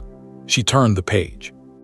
Except one text, written in 1203 by a Scottish practitioner named Morag of Caithness, which describes what she calls the old sympathy, a magical mode that predates the wand-based system and the incantational system and the elemental systems, all of which she classifies as derivatives of something she calls the root. She looked at Harry. She says the root operates through what she calls rightness perception, the ability to feel when something exists in a wrong configuration and to return it. Annabeth looked at Harry. He was reading the page Hermione had turned to. His face had gone to the quiet it went to when something was landing below the social surface. Empathic structural correction, Annabeth said. Morag calls it the old sympathy, Hermione said. She says it can cross any system boundary because it predates all systems. It's not British magic or Greek magic or any classified magic. It's older than the classifications. And it's in Harry, Annabeth said. Not as something he developed, as something he has. Since birth, from the description, Morag says it can't be taught or transferred. It manifests in individuals rarely. She knew of 3 in her lifetime, which, given that she was a practitioner in 1203 would have been, she describes them as boundary walkers. People whose magic exists at the substrate level beneath all systems. Harry closed the book. "I'd like to read that," he said to Hermione. "I brought you a copy." She pushed the second book toward him. The relevant sections are flagged in green. The blue flags are my questions, which Annabeth has been answering all morning. She turned to her notepad. "I have 4 more questions for Annabeth and then I need to go to the ministry." She paused. "Don't let her fix anything else in this house without having someone present. I want to observe the chalk methodology when she works on the basement." "I wasn't planning to have anyone present," Annabeth said. "I know," Hermione said. "I'm asking as a researcher, not as a safety measure. The interaction between Athenian chalk and British magical substrate it may be the first empirical data we have on cross-system architectural intervention. It should be documented." Annabeth considered this. Hermione's logic was sound. More than sound, it was the correct scientific response to the situation, and the fact that it was also professionally inconvenient for Annabeth did not change its correctness. "Fine," she said. "Tomorrow, 8 in the morning. Bring your own chalk. I'll show you the substrate engagement method." Hermione's notepad got another entry. 4 questions, she said, and asked them, and they were the right questions, the ones that went to the foundational load-bearing claims of the theory. Annabeth answered them fully, which took 22 minutes and resulted in 2 revisions to the boundary repair model that were both improvements. When Hermione left, she paused at the door. "One more thing." The phrasing was deliberate. Annabeth read the deliberateness in it. "We haven't responded to the alert, but I want you to know it's in the system. It will have been seen." "By who?" "By anyone with access to the Order remnant channels." "Which is not a small number of people." Hermione looked at her steadily, with the directness that she apparently defaulted to when she decided directness was the most useful tool. "I wanted you to have the information." "Thank you," Annabeth said. Hermione left. The door closed. The house absorbed the departure. "She likes you," Harry said. "She respects the work," Annabeth said. "It's different." "It's the same thing for Hermione." He picked up the book she'd left him. She respected about 4 people in 7 years of school. All of them were people she'd argued with first. He found her in the 4th-floor library at 2 in the afternoon. With the books arranged in the order, she intended to work through them, and the chalk geometry spreading across the bare floorboards in a configuration that was not a map but an argument, the boundary repair theory in full spatial logic. Every structural assumption laid out in geometric form, the load-bearing claims visible, the failure points marked. The alternative configuration of the passive keystone repair, laid alongside the prescribed role model, she was arguing against. She was arguing against Dumbledore, she understood. She had been arguing against Dumbledore for 2 days without knowing she was doing it. The argument had been taking shape since the first night in the alley, since she'd felt the topological anomaly of Grimmauld Place and started developing the theory in the back quadrant of her mind, and it was fully visible now on the library floor. Harry sat in the armchair in the corner, not asking what she was doing, observing first, the way he always observed first, building the spatial understanding before engaging. She read aloud sometimes, to the problem rather than to him, the verbal articulation shaking loose the pieces that wouldn't move when she was only thinking. He said things occasionally. Additions and complications from the 1487 text he'd pulled from the shelf. The one he'd apparently been wanting to read for 2 years and hadn't read until she was in the house, and the library was being used for something, and that had made it easier to be in it.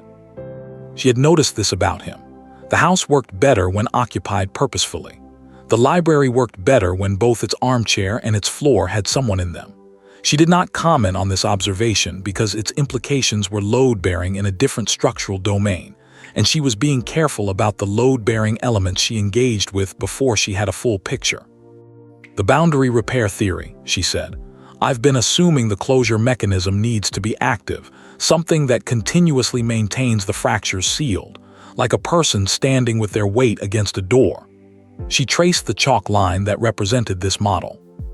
But a continuously active repair requires a continuously active force, which means whoever or whatever is providing the force is permanently assigned to providing it, which is exactly the model Dumbledore is going to propose.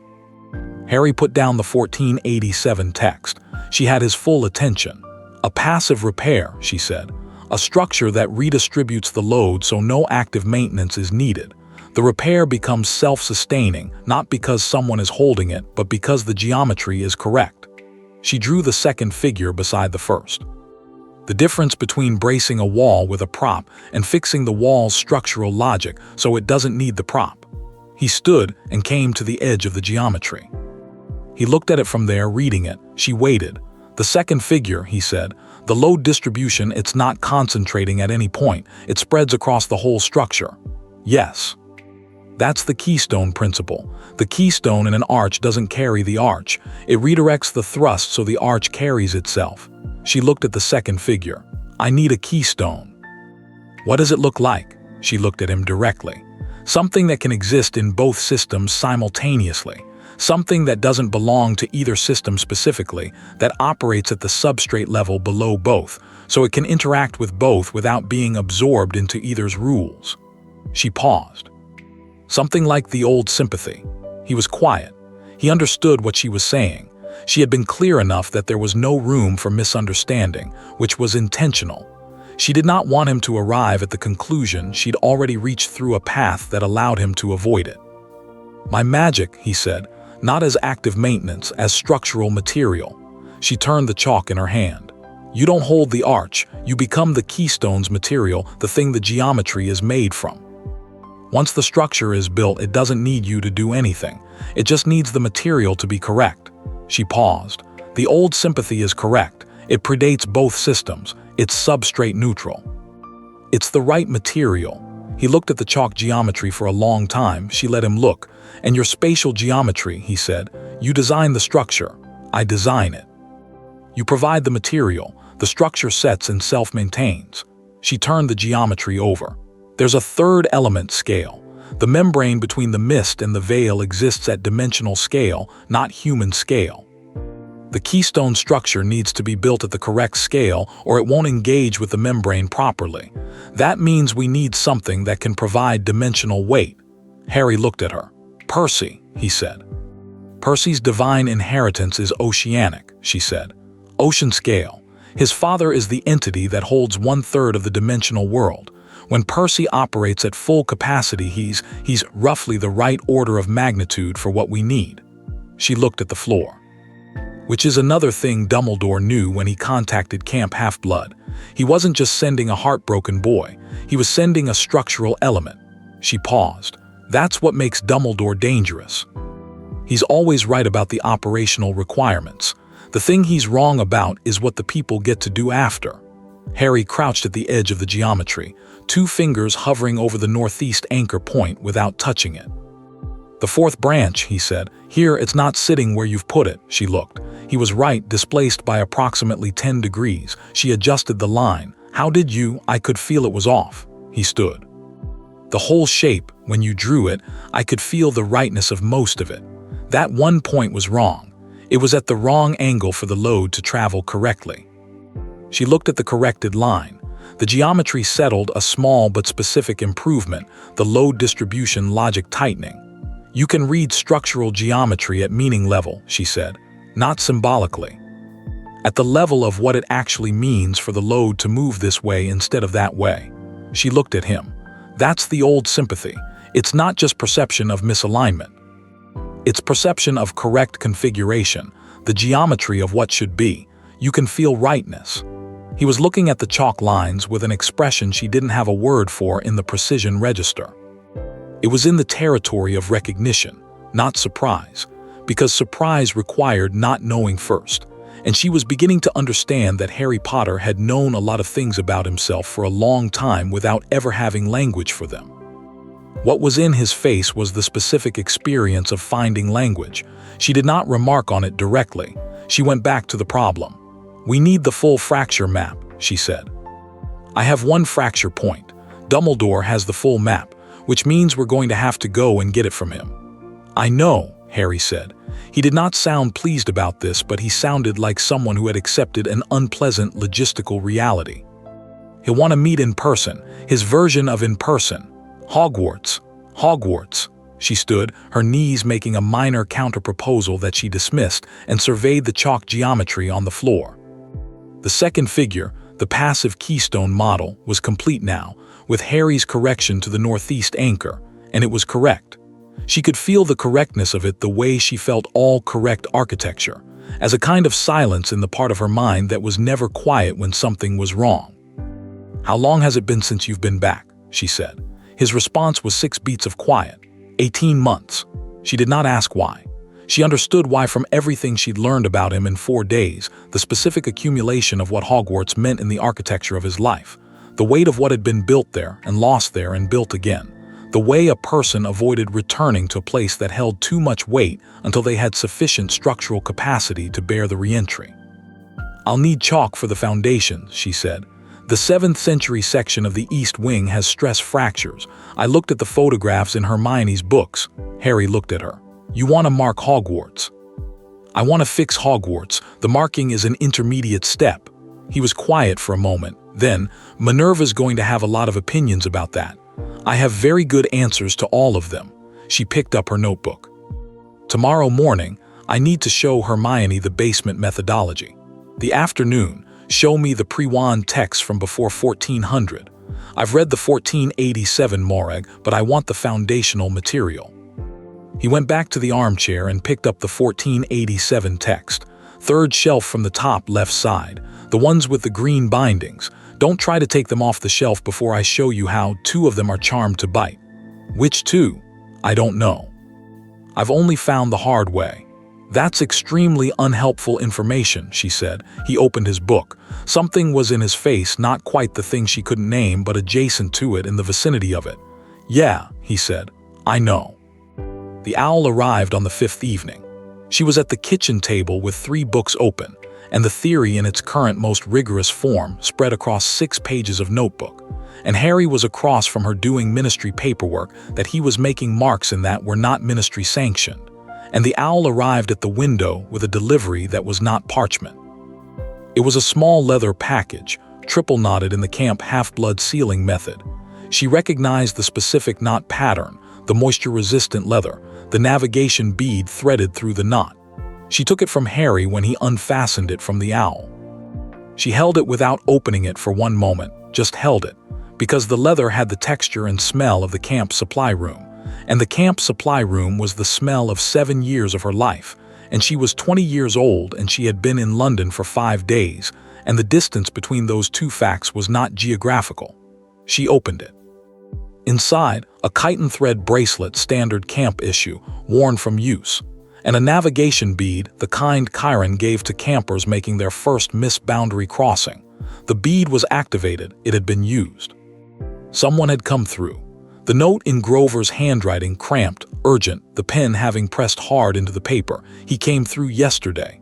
Riptide in his sock, navigation bead from Chiron, full divine inheritance. "Your dad helped him find a passage. He doesn't know where you are yet. He's in the magical district. Dumbledore's portrait told him London. Be ready. Be kind, Annabeth. He's just be kind." She folded the note. She held the bracelet in her palm, just for a moment, just the weight of it. The worn thread of it, the specific texture of a thing that had been worn through many things. She put it in her jacket pocket. "Percy's in London," she said. Harry's expression made its small adjustment, not alarm, not territorial. The adjustment of someone absorbing a logistical fact and beginning to work with it. "How long do we have?" "Until he finds someone in the magical district who can track Greek demigod signature." She thought through the British magical system's monitoring capability, cross-referenced against what she'd learned from Hermione about the magical trace and the ministry's post-war surveillance expansions. "Your ministry expanded their non-British magical signature detection after the war. If he uses divine power at any significant level, the tracking division will flag him within the hour," Harry said. "Can you get ahead of the flag? I know 2 people in the tracking division." He was already standing. "One of them owes me a favor.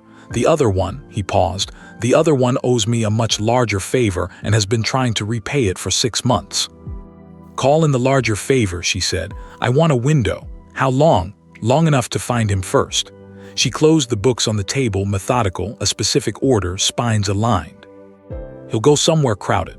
Somewhere with maximum information density, where he can ask questions.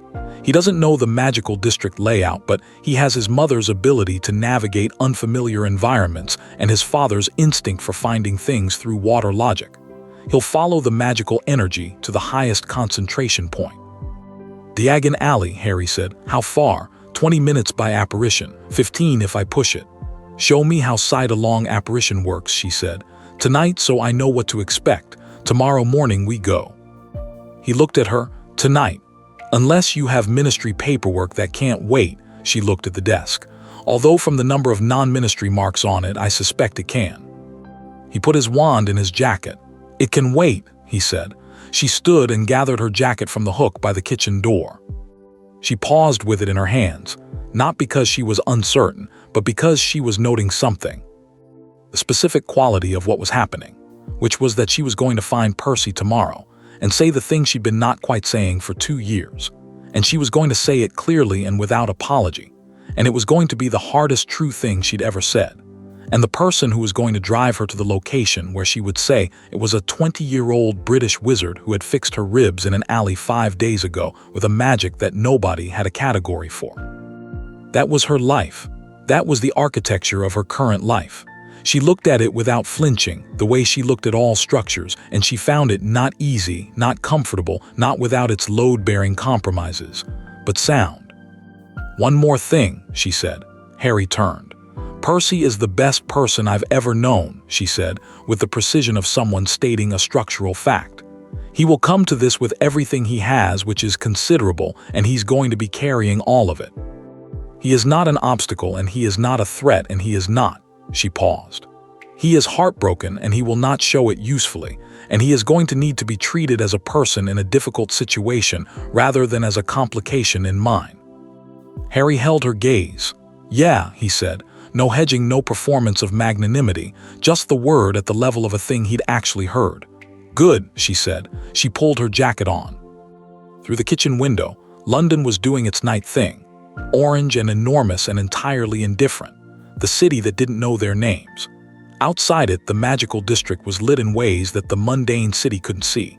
And somewhere in it, a boy from Long Island was walking through streets that didn't recognize his divine inheritance, carrying celestial bronze in his sock and a chitin bracelet on his wrist that matched the one in her pocket, looking for her in all the wrong places. She knew her own geometry. She knew where to find what was hers. She went upstairs to get her chalk. Chapter 3. The architecture of chosen things. Diagon Alley in the rain was a place that didn't know it was being looked at.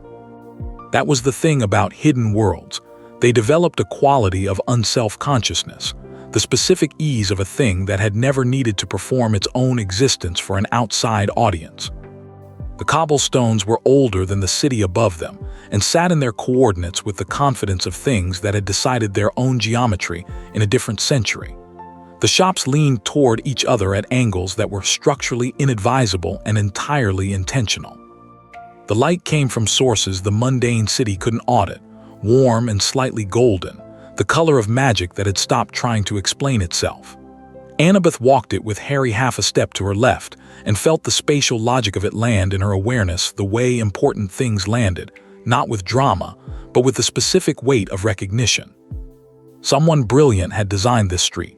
She could feel the intelligence in the proportions, the way the alley's width varied in precise relationship to the height of the buildings, creating a compression and release sequence that directed foot traffic, managed energy flow, made the whole district breathe.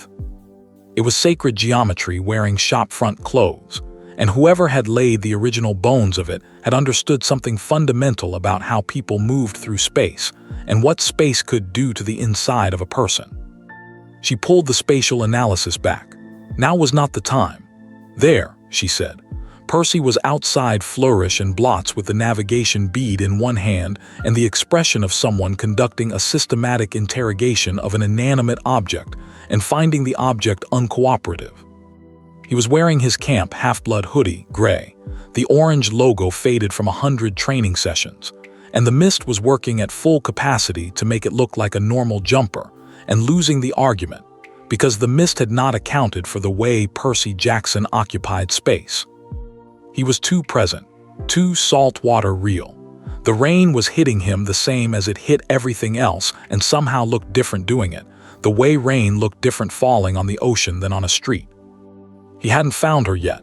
He was looking at the navigation bead, then at the alley, then back at the bead, his mouth moving slightly the way it moved when he was counting something in his head.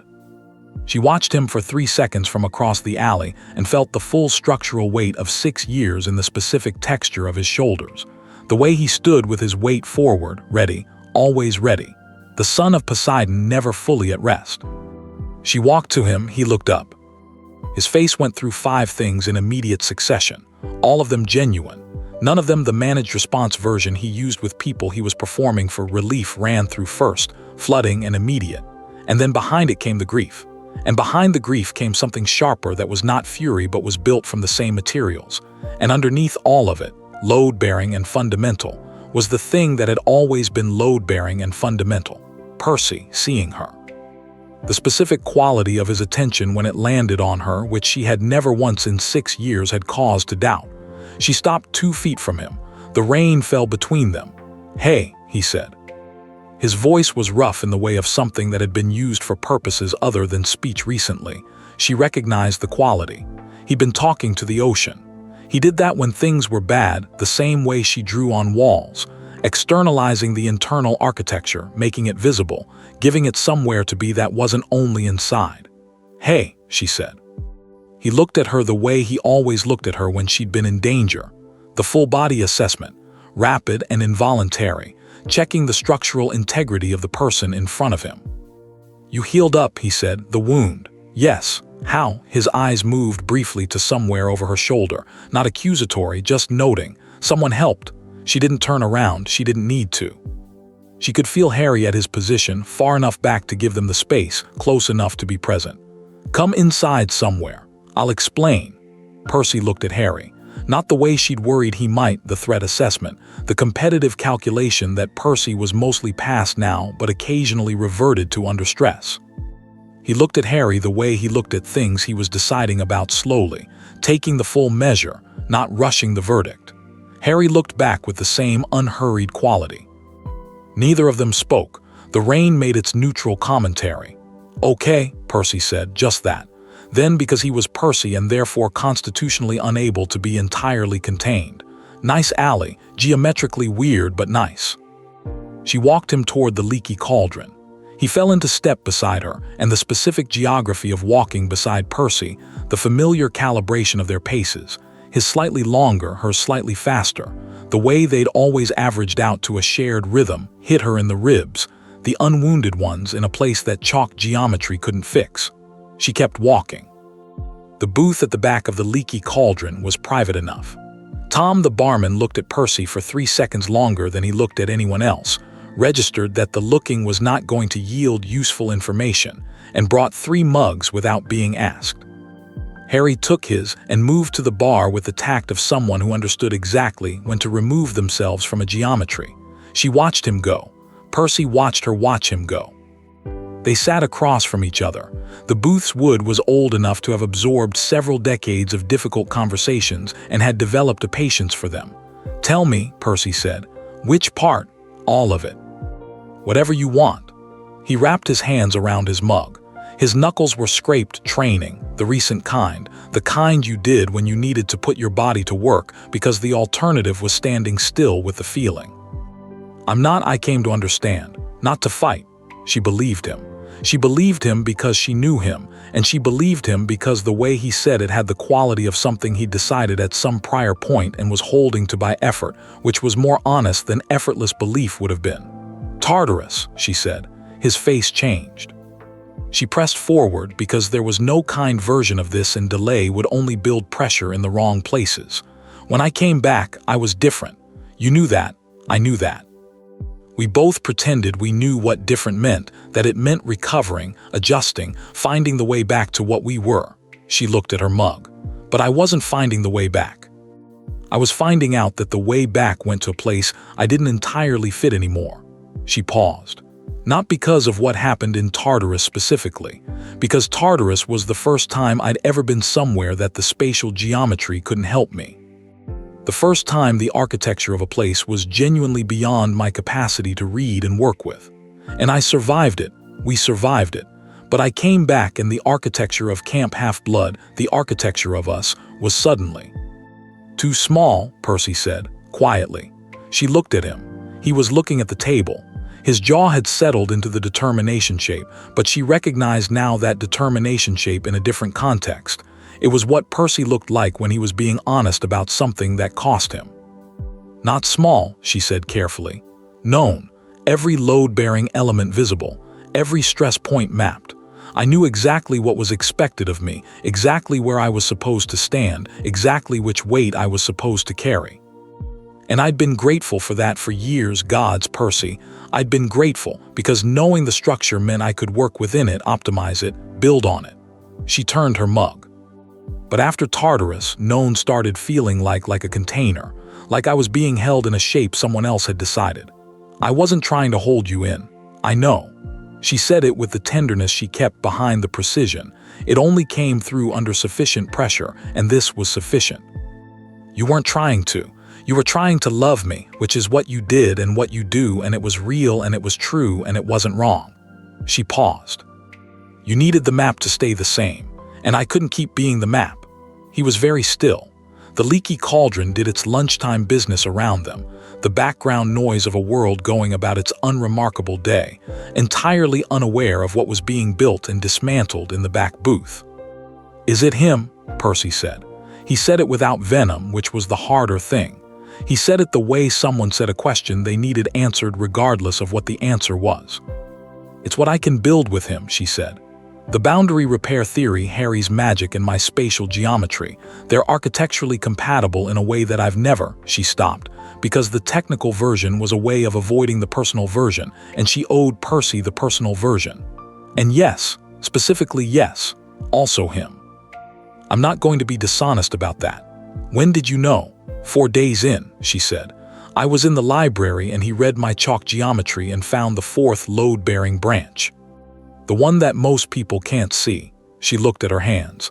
I've been correcting people's readings of my geometry my entire adult life. He didn't need correcting. He just saw it.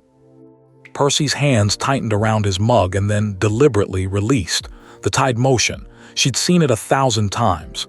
He good to you? Percy said. He doesn't make it about being good to me. He makes room. She found the precision for it, because Percy deserved the most accurate version she could give. He makes space for the full weight of my thinking without asking it to go anywhere specific. He doesn't need it to serve anything other than what it is. She looked up. I've spent 20 years apologizing for the full weight of my thinking, in every room I've ever been in. To greater and lesser degrees. She paused. I don't apologize in that house. Percy sat with this for a long time. Long enough that she could hear his breathing shift 2 full cycles of it, the specific depth that meant he was managing scale, managing the amount of feeling that was moving through him and choosing how much to let into the room. I tried, he said. It came out rough at the edges. I know. I really, Percy. She said his name the way he said hers as a complete sentence. I know you were extraordinary. You were the most extraordinary thing in my life for 6 years, and that is permanent, and it does not require revision. She kept her eyes on him, and it wasn't enough. Not because of your failure or mine, because some structures aren't wrong, they're just not the right structure for the things they're asked to hold. He looked at the window. The rain beyond it was making its steady argument against the glass. His profile in the pub light had the quality it always had when he was working something through, the focus of it, the forward-leaning quality of a person who processed by moving toward things rather than away from them. Grover cried about the hedgerows, he said. Something moved in her chest that was not grief. Of course he did. He said they had an authentic, untamed quality. I didn't know what to say to that, so I said, "Sure, man," and he cried about it for another 10 minutes. He was quiet for a moment. He wanted me to tell you the Grove project is going well, the one near the north boundary of camp. The Silver Birch Grove.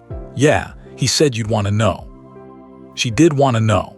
The Silver Birch Grove was 3 years of planning and 1 summer of planting, and she had designed the route architecture to work with the existing camp wards.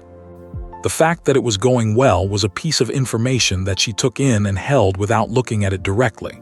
"Tell him thank you," she said. Percy nodded. He looked back at her. His eyes were the color they went when the feeling was deep enough to change the quality of the light in them. Not oceanic blue the way they were normally, but something darker, a color that lived at depth. "There's something else," he said. "I didn't come just for this." He said this in the way that encompassed everything they just said, all of it, with the specific economy of someone who was going to carry it but not display it. "Chiron, the portrait, Dumbledore." "I know," she straightened. The booth recalibrated from the register of 2 people who loved each other, working out what that meant now to something more operational. "He's been running a scenario. He mapped both systems and he's identified the boundary repair requirements. He's going to want us at Hogwarts. All 3 of us." She hesitated 1 beat. Not because she was uncertain, because she was measuring the delivery. "He needs the scale," she said, "for the passive repair structure, your father's inheritance, the dimensional weight." Percy looked at her. Something moved through his face, not flattery, which he'd learned to distrust early, but the specific recalibration of someone being told they're needed for what they actually are rather than what it's convenient for them to be. He figured that out. He's been dead for 2 years and is running cross-system intelligence operations from portrait space, she said. "He figured out a great many things. So he used me," Percy said. "To get me here. Told me where you were, knowing I'd come, knowing that gets him the scale component in the room when he needs it." "Yes, that's," he stopped. Something that was not quite a laugh moved through him, the specific register of someone who appreciated the audacity of a thing even while resenting being its instrument. "That's actually kind of impressive. It's the most concerning thing about him," she said. "He's never wrong about the operational requirements. The thing he's wrong about is what happens to the people after." Percy was quiet. At the bar, Harry was talking to someone, another Auror by the look of it, deep in a low conversation, hands doing that specific shorthand. He glanced over once, met Annabeth's eye and looked back. It was a checking-in glance, not a what's happening glance. The difference was in the quality of the stillness after it. Percy saw it. She watched him see it. "Okay," he said, slowly. The word carried more weight than the syllables. She waited. "Okay," he said again, and this time it was a decision, fully made, the specific finality of Percy Jackson committing to a direction. "What do we need to do?" Harry came back when the quality of the silence between them changed. He read the change from across the bar, she noted, without being told. He came back and sat down, and Percy looked at him for the second time. And this time the looking had a different architecture, not assessment, but the beginning of categorization. "There's a structural problem in both our magical systems," Percy said to Harry. "The boundary between them is failing. Dumbledore's been coordinating a repair scenario and he wants us at Hogwarts." "Yeah," Harry said. "You know your part." Annabeth explained the theory. Harry glanced at her. "She's been explaining things very precisely for 6 days. I've started to recognize when an explanation is also a proposal." Percy looked at her. She kept her face even. "Efficient communication," she said. "She also fixed his house," Percy told the air between them with the quality of someone providing context they've found relevant. "The walls and the oven and probably several other things. The basement joints," she said. "I did those yesterday." "Of course you did." Percy put down his mug. He stood, the decision complete, the forward motion already happening, Percy Jackson processing through the body rather than the mind, movement as thought. When do we go? She had been calculating since the moment Grover's note arrived. Tomorrow morning. The boundary deterioration is progressive. Hermione cross-referenced the 17 Ministry anomaly records with the propagation linear model. She sent her analysis at 6 this morning, and if her timeline is correct, we have a window of approximately 16 hours before the 7th fracture reaches a width that makes passive repair geometrically unfeasible. She paused. It becomes a crisis management problem instead of an engineering problem. I'd prefer it stay an engineering problem. Harry put on his jacket. I'll arrange the flu connection to Hogwarts, he said. Minerva will want notice. She's going to hate this, Percy said, not unkindly. She hates most things initially, Harry said. Then she decides whether they're right or wrong.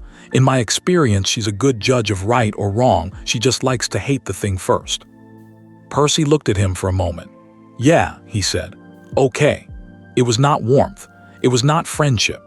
It was the specific and meaningful thing that existed one step before those, the recognition of someone as a real person in a complicated situation, which was all she had asked for and which was, therefore, exactly enough. Hogwarts in the early morning was not what she had expected, and she had expected a great deal. She'd read about it. She'd studied it, the architectural history, the magical infrastructure, Hermione's books with their photographs, the foundational magical theory that underpinned a school that had been built in the 7th century and added to in every century since and was still standing, which from an engineering standpoint was either miraculous or insane or both. She had built a working spatial model of it from the available data. She had been confident in the model. The model was wrong. Not wrong, structurally accurate, the dimensions correct, the floor plans mostly right. Wrong in the way that a scale model was wrong. It captured the facts without capturing the weight of the thing. Hogwarts in photographs was a large, complicated building. Hogwarts in physical space was something that made a claim on the atmosphere around it, that sat in its coordinates with the specific gravity of a place that had held an enormous amount of human life and had been loved for it, that had its own opinions about the people who entered it and made those opinions known through the quality of the air and the temperature of the stone, and the way the staircases moved beneath you. They arrived through the flue in the entrance hall in a sequence of emerald light and displaced air.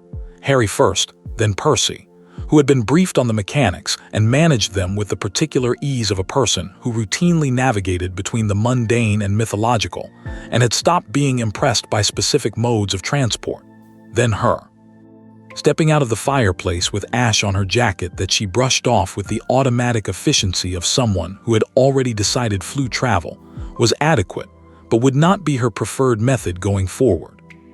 She stood in the entrance hall and gave herself 4 seconds. The castle came in through her feet. The 7th century foundations in the East Wing. She'd known they were compromised from the photographs, but the photographs hadn't told her the specific quality of the compromise, which was not deterioration but argument. 2 building campaigns in the same generation, one using Roman load-bearing techniques and one using earlier Norse ones, both structurally sound individually, both wrong for each other, the argument between them still running after 1400 years in the patient, subterranean way of structural arguments. The 15th century additions in the North and West Wings had added their own logic. The 19th century modifications had added a third. The whole castle was a palimpsest of structural philosophies, each one legible, none of them fully reconciled. The whole thing held together by 14 centuries of magical reinforcement and the specific stubbornness of a building that had decided to persist. She loved it with an immediacy that surprised her. Not the romantic version, the fairy tale quality of the thing, the towers and the lake and the way it looked in photographs at sunset. The working version. The love of a builder for a structure that had refused to stop being. She pulled out chalk. Percy had stopped beside her. He was looking up at the ceiling, the entrance hall's vaulted ceiling, the enchanted sky reflected there, gray and rain-heavy at this hour. His expression had the quality it got when he was standing in something bigger than him and not minding. "Okay," he said, "that's something." "Don't touch the staircases without checking first," Harry said. "They move." "Do they move at you or just, mostly just, sometimes at?" Harry was already heading for the marble staircase. "Professor McGonagall's in her office. She wants to see us before Dumbledore's portrait." He paused. "She's going to have opinions about the chalk. She should see the East Wing first," Annabeth said. "Then she'll have context for the opinions." "I'll take that as a no to waiting," Harry said. Professor McGonagall's opinions were as follows. The castle was not a practice surface. Chalk of any description on the stonework was architecturally vandalism. She had managed the structural integrity of this building for 30 years without geometric intervention, and she did not, categorically, require the input of a 20-year-old American on the subject of load-bearing logic. She delivered all of this in a register that was not unkind, but was absolutely clear, standing behind her desk with the posture of someone who had been managing difficult young people for a very long time, and had made her peace with the process while retaining her standards. Annabeth let her finish. Then she said, "The East Wing's 7th century foundations are in a 1400-year-old structural argument between Roman and Norse load-bearing techniques. In approximately 60 to 80 years, without intervention, the argument will reach a resolution that is not favorable to the East Wing. In approximately 400 years with standard magical reinforcement and no geometric correction, the resolution will be the same. The chalk takes 2 hours and is permanent." She paused. "I'd like to show you the specific stress node before you decide." McGonagall looked at her for a long moment. The look had several layers. Annabeth read them in order. The initial assessment, the recalibration, the second assessment. She had seen this sequence before. She had sat across from Athena in a dream once and watched the goddess do the same sequence in 30 seconds. "Show me," McGonagall said. She showed her. In the East Wing, in the early morning light coming through the high windows, she demonstrated the stress node at the foundation juncture, running her hand along the wall at the specific height, where the Roman and Norse techniques met, feeling the load distribution conflict through her palm, explaining what she was feeling in terms precise enough for McGonagall to verify against her own knowledge of the building. McGonagall verified. She was quiet for a moment, her hand on the same section of wall. 60 to 80 years, she said. Conservative estimate.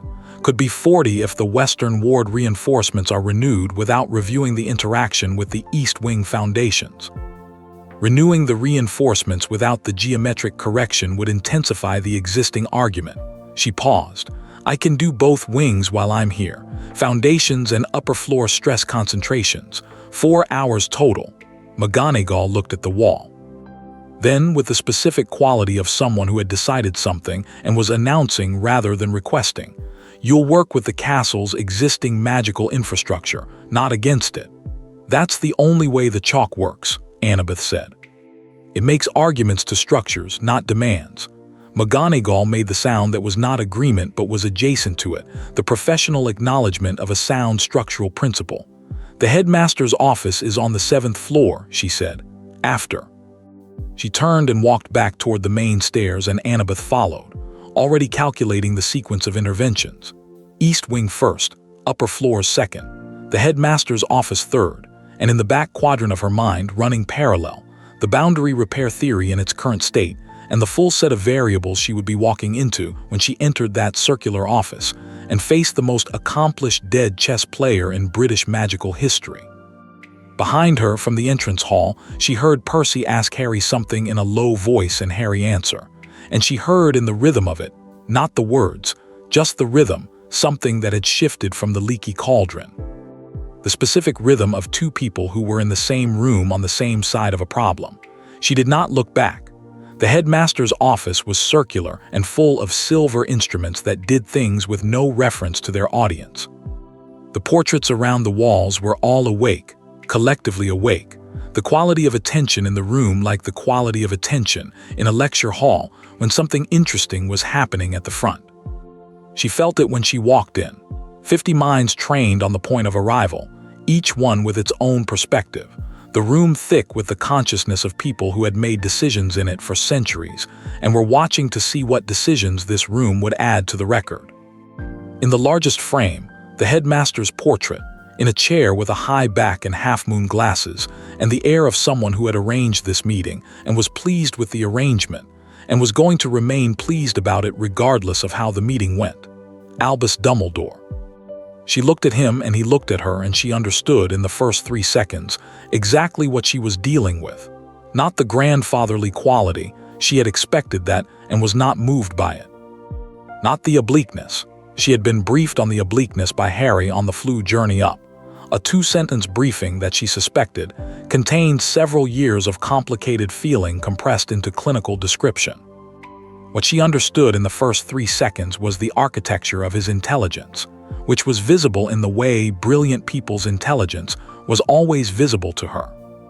In the structural logic of how he'd arranged this room, how he'd arranged this moment, how every variable present, Harry's complicated loyalty, Percy's dimensional weight, her spatial geometry, the fractured boundary, the prophecy he almost certainly had access to, had been positioned relative to each other with the precision of load-bearing elements placed by someone who understood exactly where the weight needed to sit. He was a master builder. He had been building this moment for 18 months in portrait space. She respected the craft and was going to take the building apart. "Miss Chase," he said, "you've been busy." Structurally, yes. She came into the room. Harry took his position to her right, not behind her, beside her. Percy moved to the window because Percy always moved to the window when he needed to feel the outdoor scale of a space from inside it. "You've been busy too. 18 months in boundary space, coordinating between 2 mythological systems, routing communications through the Order network and through Camp Half-Blood, managing the arrival of specific variables in specific locations." She paused.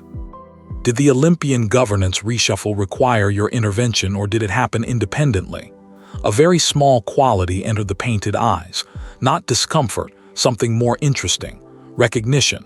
"The reshuffle was independent," he said. "The timing was fortunate." "Fortunate," she said. "Yes, I thought so. My interference in Olympian governance would be ambitious, even for me. Your interference in the positioning of specific Olympian-adjacent assets would be more tractable," she said. "A communication here. A piece of information there. The Fates loom is responsive to informational input from sufficiently liminal entities." She held his gaze. "I'm not accusing you. I'm mapping the full geometry." "An admirable instinct," he said. "Your mother's gift running precisely. Let's not compliment me. Let's have the argument you've been preparing." Something that was not quite a smile, in the vicinity of a smile, looking at it from 2 centuries of accumulated obliqueness, appeared on the painted face. "Very well," he said. "The boundary between the Greek mythological system and the British magical system is failing at 7 fracture points. The failure is systemic. Both systems' load-bearing anchor structures have been compromised by recent governance disruptions. The membrane requires both a repair and a structural revision. The revision requires 2 anchor elements, one in each system, of sufficient magical weight to replace the compromised original anchors." He opened his hands. "I propose that Miss Chase returns to Camp Half-Blood in an advisory capacity with full Olympian authority, restoring the Greek system's anchor, and that Harry accepts the Ministry's standing offer of a formal senior Auror advisory role, restoring the British system's anchor." The room was quiet. "No," Annabeth said. The portraits leaned. Several of them leaned visibly. She filed this detail as interesting and moved forward. She went to the headmaster's desk. McGonagall, in her portrait third from the left, watched with the expression of someone who had decided to reserve judgment and was reserving it actively. Annabeth looked at the desk's surface, old wood, scarred by decades of use, the magical substrate of the office thick around it, and she put chalk to it. Not the full geometry, the argument. 2 figures side by side, Dumbledore's model and hers. "This is yours," she said, pointing to the first figure. 2 active load-bearing elements prescribed in specific positions in 2 separate systems, providing anchor force through institutional weight. She drew the load lines. "It works. The math is sound. The structural logic is valid." She looked up. "It requires Harry to spend the next 30 years exactly where he's been for the last 20 assigned, prescribed, positioned. It requires me to spend the next 30 years being the load-bearing element in someone else's architectural plan." She paused. "Your model has one foundational assumption underneath all the correct math." "I want to name it." Dumbledore waited. The assumption is that prescribed positions are structurally necessary, she said, that the weight has to be carried by specific elements in specific locations because that's how the template was originally designed. She held his gaze. That's not how load-bearing works. A well-designed structure distributes weight across the whole geometry. No single element is irreplaceable if the geometry is correct. She pointed to the second figure. Passive keystone repair. Seated in the boundary itself, not in either system. Self-maintaining because the geometry is correct, not because someone is actively maintaining it. No prescribed positions.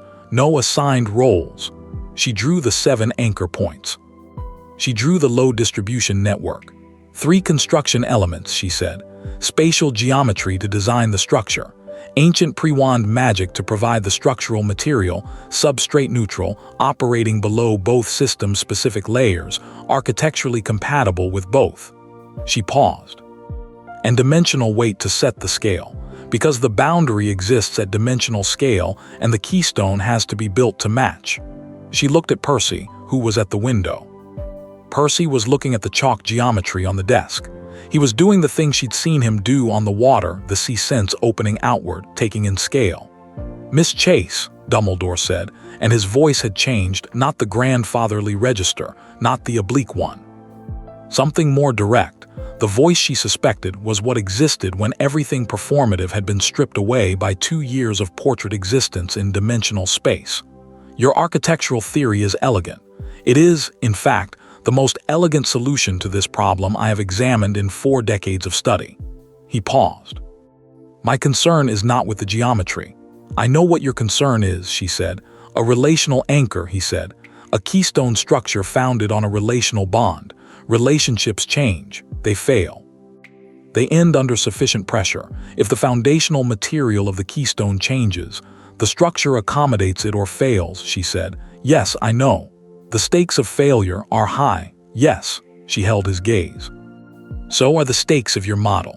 Your model fails when the prescribed elements are removed by force, when the assigned people refuse, or are removed, or are broken by the weight of being assigned. Your model already failed once," she said it precisely, without heat.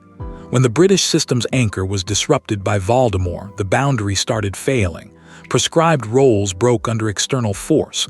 That's your model's failure mode." She drew one additional line in the chalk geometry.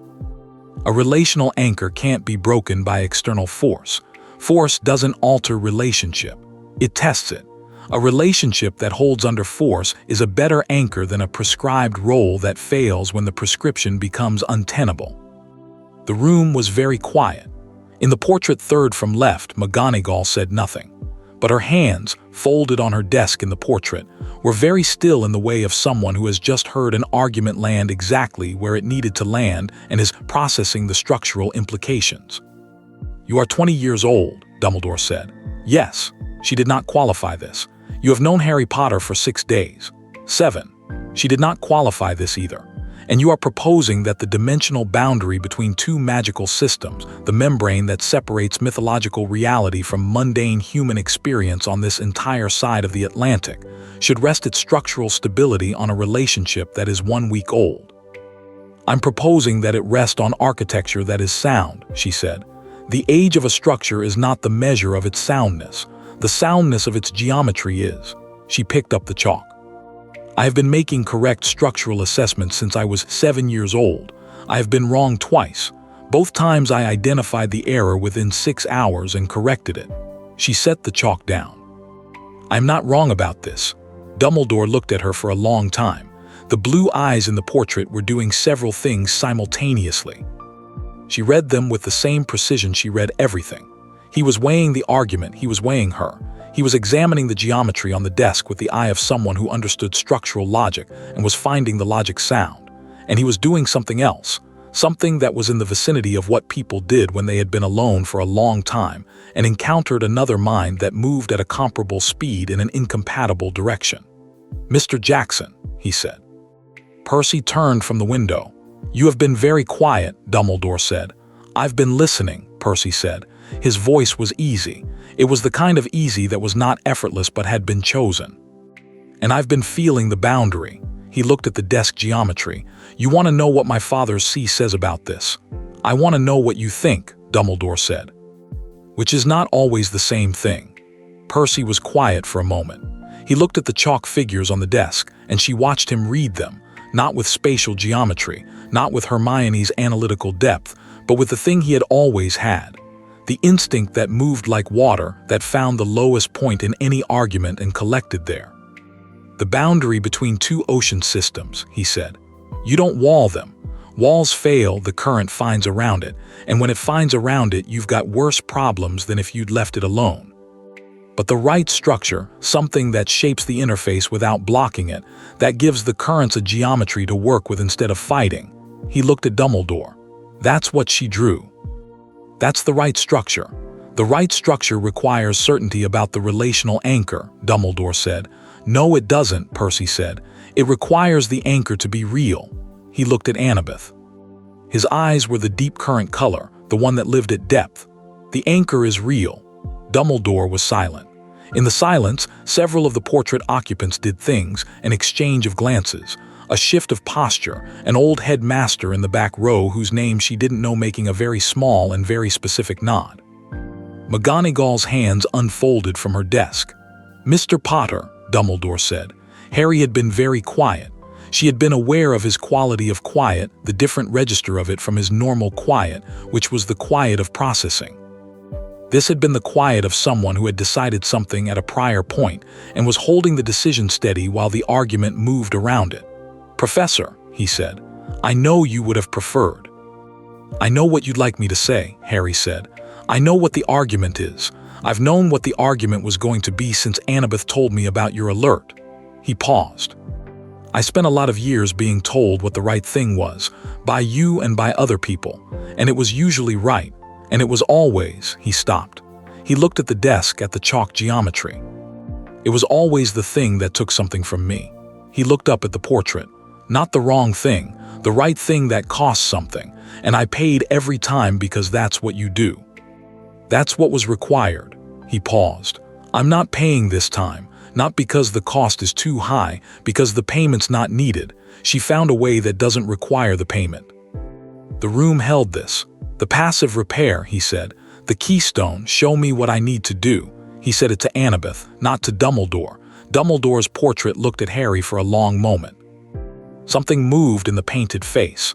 Something that was not defeat and was not agreement but was in the territory between them. The place two things occupied when neither was exactly right, and neither was exactly wrong, and the truth was in the negotiation. "The full fracture map," Annabeth said to Dumbledore. "All 7 locations." A pause, then, "The small portrait by the door. It has been carrying the map since you arrived." She looked at the door. A small portrait of a landscape, hills, a river, entirely unremarkable. The landscape was glowing very slightly along the river's path. She went to it and held her notebook open beside it, and the map transferred from the painted river into her chalk geometry in the time it took her to read it. 7 fracture points, spatial coordinates relative to the boundary membrane's dimensional architecture, depth and width of each fracture noted in a notation system that was neither Greek nor British but something older, the substrate-level language that existed below both systems. She recognized it. She'd seen it in the 1203 Morag text. She turned back to the room. "North Tower," she said. "Best direct access to the boundary region." "Yes," Dumbledore said. He said it quietly, and something in the quiet was different from all the other things he'd said. Something had resolved in it. She looked at him one more time. "You learned the rhetorical method from Athena," she said. "The way you present data as argument, the way you position the listener to reach the conclusion you've already reached." "It's my mother's method."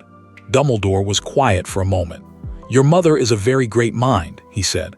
"I have had some time in my current circumstances to appreciate the minds that persist in the boundary spaces. She watches you, Miss Chase. She has been watching since you arrived." He paused. "She has not intervened." "I know," Annabeth said. "She trusts the geometry." She went to the door. Harry followed.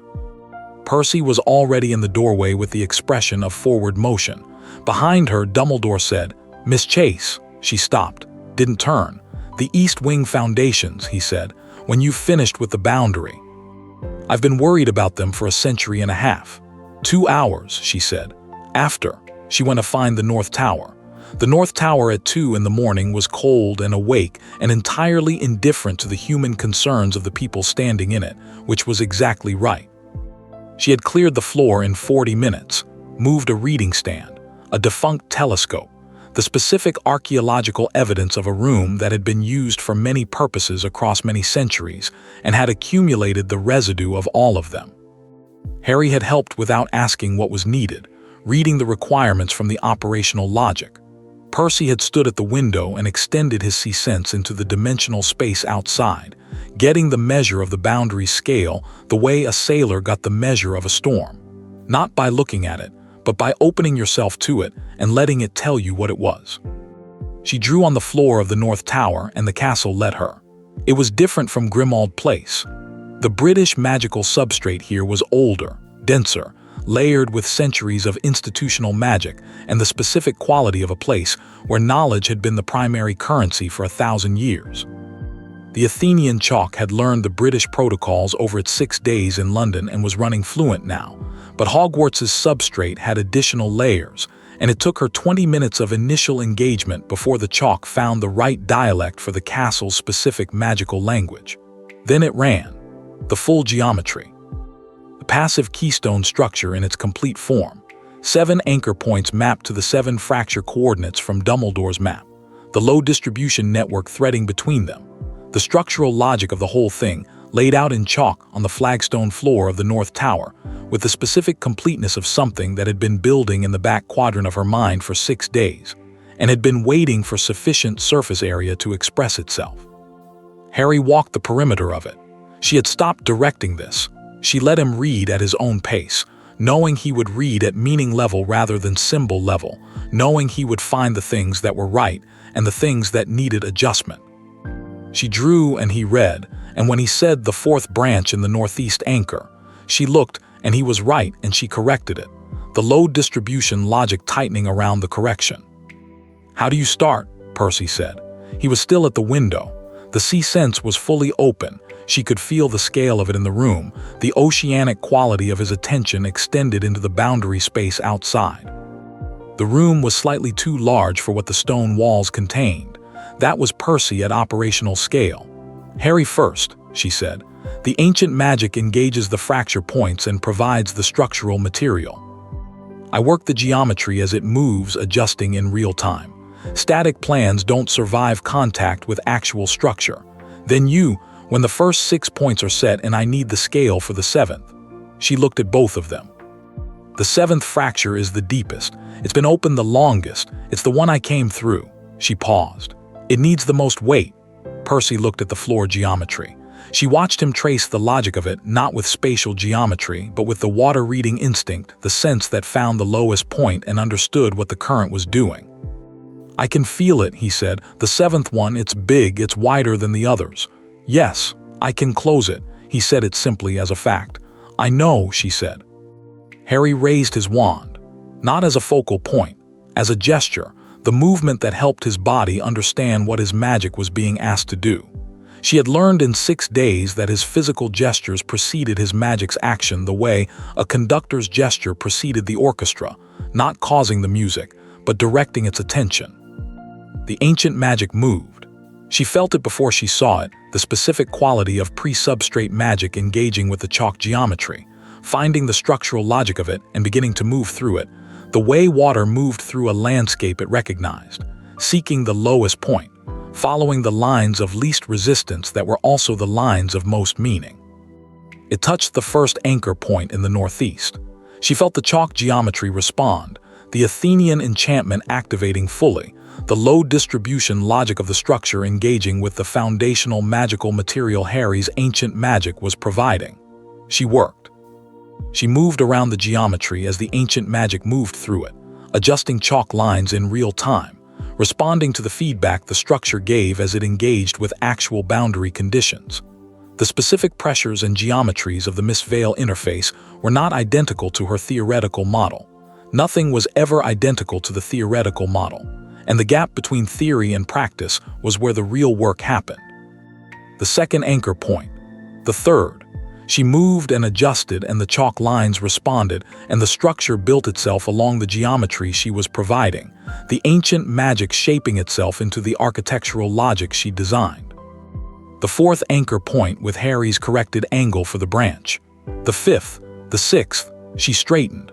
"Percy," she said. He was already in motion, not toward the floor, toward the window, toward the outside, opening the full-dimensional scale of his inheritance outward into the boundary space. She felt it in the room. The quality of the air changed, the specific density of it, the way the room became slightly larger than the stone walls accounted for.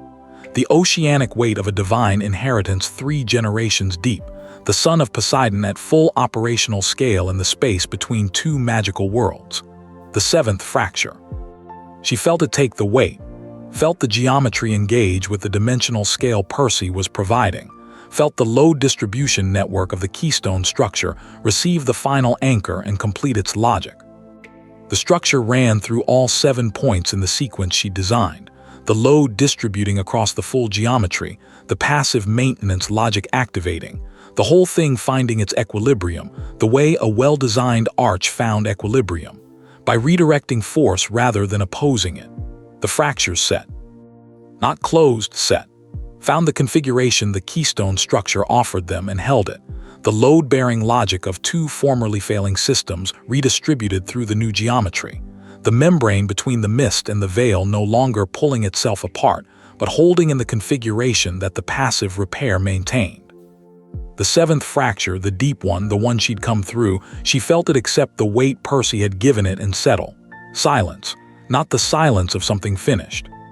The silence of something that had found equilibrium. She let out a breath, not performing the relief, just acknowledging it, the specific sensation of a structural problem resolved. She looked at the chalk geometry on the floor, which was already beginning its fade, the guidance function complete, the structure it had built now self-maintaining. Percy said, "Huh," she turned. He was at the window, still at operational scale, but reducing now. The oceanic quality of the room settling back to human proportions as he brought the inheritance back to rest. His expression was the one he got after using full power, not depleted. Percy was never depleted by his own element, but recalibrating, the body catching up with what the mind had done. "That worked," he said. "Yes," she said. "You didn't actually know it was going to work." "I knew the geometry was correct," she said. "Correct geometry works." "That's not," he looked at her. Something was in his face, not the grief of earlier, or not only that.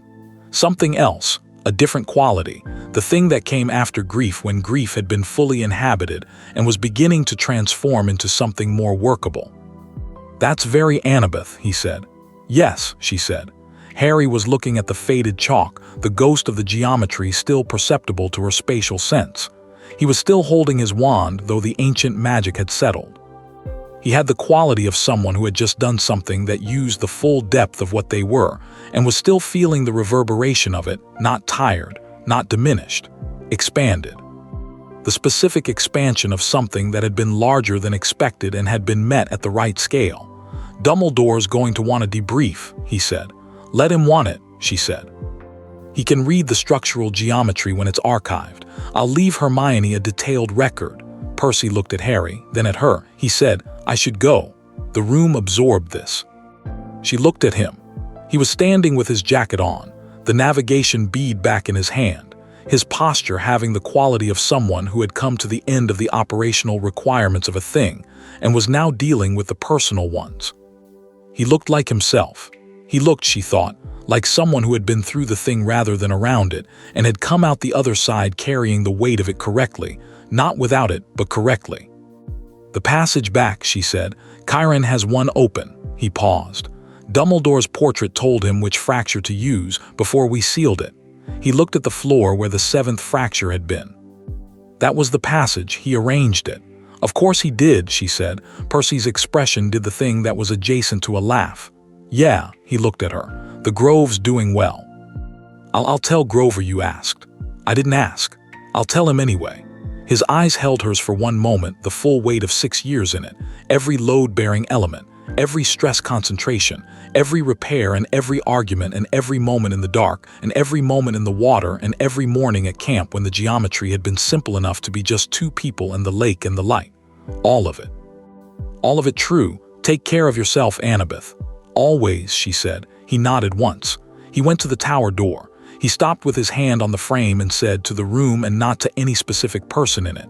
The hedgerows are genuinely something, by the way. Grover was right. He went down the stairs. His footsteps went one flight, too, and then the quality of the air in the tower changed. The oceanic weight of his presence receding, the room becoming only as large as its stone walls, the specific gravity of Percy Jackson at full scale withdrawing back toward its proper home. The North Tower was quiet. 347 miles south, a passage in the mist veil boundary opened, and a boy from Long Island stepped through it, carrying the navigation bead back to Chiron, and the sea 300 miles east of him recognized his presence and made a small, specific acknowledgement of it. Downstairs in the headmaster's office, Dumbledore sat in his frame and waited. He had listened to the footsteps on the tower stairs and had done the mathematics he always did, the variables, the outcomes, the structural implications of how the meeting had resolved. He had a long history of doing this mathematics, a longer history than most, and he had in that history arrived at many correct answers. He had been wrong about the load-bearing element. Not about the problem. The problem was real. The fractures had been real. The need for repair had been as urgent as he'd represented it. He had been wrong about the solution in the specific way he was wrong about things when he forgot that the variables were people. He had assumed the repair required elements in prescribed positions because that was the architecture of every repair he had ever designed. And the architecture of every repair he had ever designed had been built around people as instruments rather than people as builders. Miss Chase had built it differently. He sat with this in the way he sat with the things he'd been wrong about, which was with the fullness of the being wrong, without revision. McGonagall from her portrait, "You're not going to make another argument." "No," he said, "because she was right. Because she was right from the moment she drew the second figure on the desk." He paused. "I made the argument to be certain they had genuinely chosen, not because I doubted the geometry." He looked at the window, which was the ceiling of the painted office, the North Tower invisible from this angle. There is a difference between arriving at a choice because the alternative has been exhausted and arriving at a choice because you understood the geometry and selected it. The first is capitulation. The second is architecture. McGonagall was quiet for a moment. "And they chose. They built," he said, "which is the stronger thing."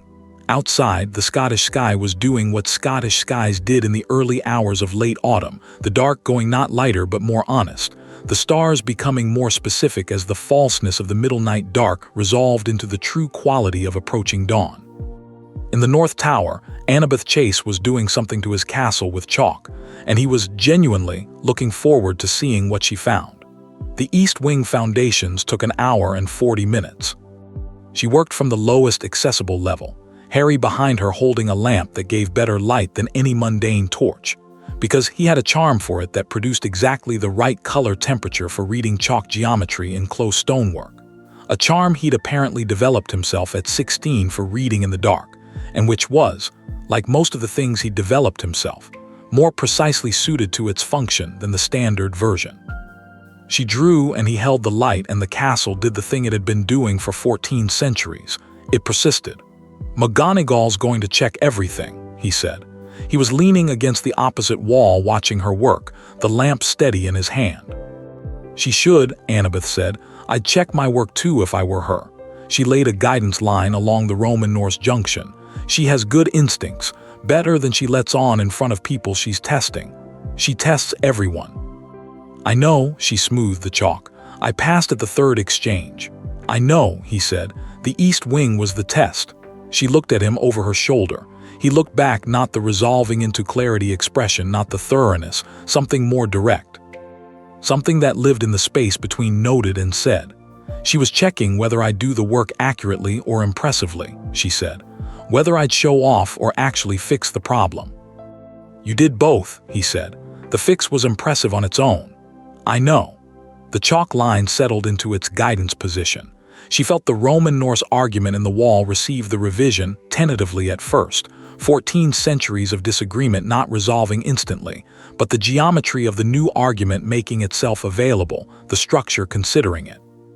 She gave it time. Structural arguments required time to be heard. "Harry," she said. She did not turn around. "Yeah, the ministry's going to be difficult." "Yes.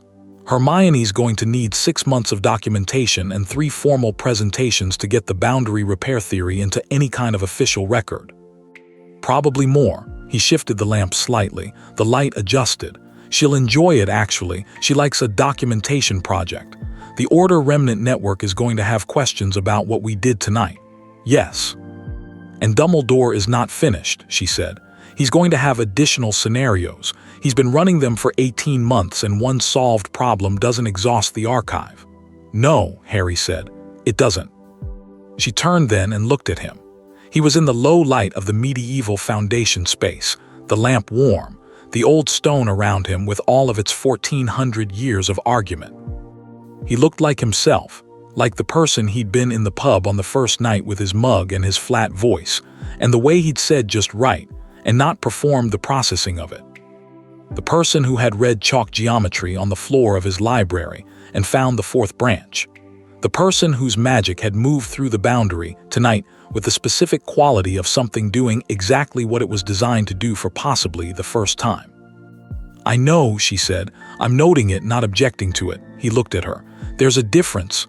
I object to things I want to stop. I note things I want to work with." She turned back to the wall. "Dumbledore's scenarios will be useful when they come. He's right about the problems. We just have to be faster than him to the solutions." "We," he said, not a question, a recalibration. "We," she confirmed without turning, because the chalk line was at a critical guidance point and required her attention, and because some things landed more cleanly when you said them to a wall. The foundation took another half hour. When she finished, the East Wing's 7th century structural argument had a new geometry to consider, not the conclusion of the argument, but the terms of a better one, the kind of argument that moved toward resolution rather than perpetual draw. The castle would need time to work through it. It had been working through things for 1400 years. It had time. She came out of the foundations into the entrance hall. The gray light of Scottish early morning was coming through the high windows, the false dark resolving into its true quality. The castle was doing its waking, the specific series of sounds a large inhabited building made as the day shifted into it. Harry came out behind her. He handed her the lamp, which was unnecessary now, the morning light doing its work, and then looked at the entrance hall with the quality of someone who had been somewhere many times and was seeing it slightly differently than before. "Hogwarts," she said, "as a building. Yeah. It's extraordinary." She looked up at the entrance hall's vaulted ceiling. "The structural decisions are someone who built this understood something most architects spend their whole careers not reaching. The contradictions in the load-bearing logic aren't failures. They're deliberately held tensions. The building works through its contradictions, not despite them." He was quiet for a moment. "Is that unusual?" "It's rare," she said. "Most structures try to resolve contradictions. The best ones hold them." She looked at the ceiling. "Grimmauld Place has that quality too, underneath the damage. Whoever built the bones of it was," she paused, "not at this level. But the instinct was there." He looked at the ceiling too. They stood in the entrance hall in the early morning and looked at the same ceiling, and the castle let them stand there in the specific way a building let people stand in it when it had decided to extend its confidence. "The chalk marks will be gone by tonight," she said. "In the tower, the East Wing marks will go by tomorrow, and the repair will hold." "Yes, even without," he stopped, started differently. "The repair will hold because the geometry is correct." "Yes." She turned to look at him, "and because the anchor is real, both things are true simultaneously." He held her gaze. The early morning light in the entrance hall was the light that didn't flatter, the honest light, the light that showed things as they were. She was aware of this and did not adjust for it. "There are going to be more problems," he said. "Yes. Ministry problems, Olympian problems, Dumbledore's archive of scenarios, the documentation. Yes. And the third-floor south wall is repaired, and the oven is running even, and the basement joints are done, and the east wing foundations have the geometry they needed. He paused. I have a library full of pre-wand theory that nobody has read in years. I know, she said. I'm aware of the library. I thought you might want to. He stopped, started over. I thought you might stay at Grimmauld Place for as long as. He stopped again. She looked at him. For as long as the work takes, he said. And the work might take a while, she said. Yeah. Yes, she said. I know. She pulled the chalk from her pocket, the last piece, the one she'd saved specifically for this, for the thing she'd been noting since the first night when she'd felt the topological click of Grimmauld Place and understood she was in a house that had been waiting a long time to be correctly inhabited. She walked to the entrance hall wall. She put the chalk to the stone. She drew one line, not structural guidance, not load-bearing argument, a mark. The kind of mark that said, I was here. I chose to be here. The geometry is correct. She stepped back. The mark was small. The castle's magic moved around it with the specific quality of a large old thing acknowledging a new small thing and deciding to let it be. Harry looked at the mark on the wall. He looked at her. She pocketed the chalk and turned toward the flue. Come on then, she said. I want to be back before Hermione arrives. She has 6 more questions about the calibration method, and I told her 8 o'clock. He came. 1 pace behind and to the left, which was exactly where she needed him, and had been since the first night, and which she had noted on the second night and not addressed until now because some structural facts required time to be fully heard. The castle held the mark on the wall. The east wing foundations held their new geometry. The north tower floor was blank stone with the ghost of chalk on it, the structure it had built running clean and self-sustaining through the boundary between 2 magical worlds, relational and real and deliberately chosen. Outside, the Scottish morning was coming in properly now, honest and cold and doing nothing for appearances, the light that said, here is the thing as it is. Here is the full weight of it. Hold it correctly or don't hold it at all. She had always preferred the honest light. She stepped into the green fire and went home.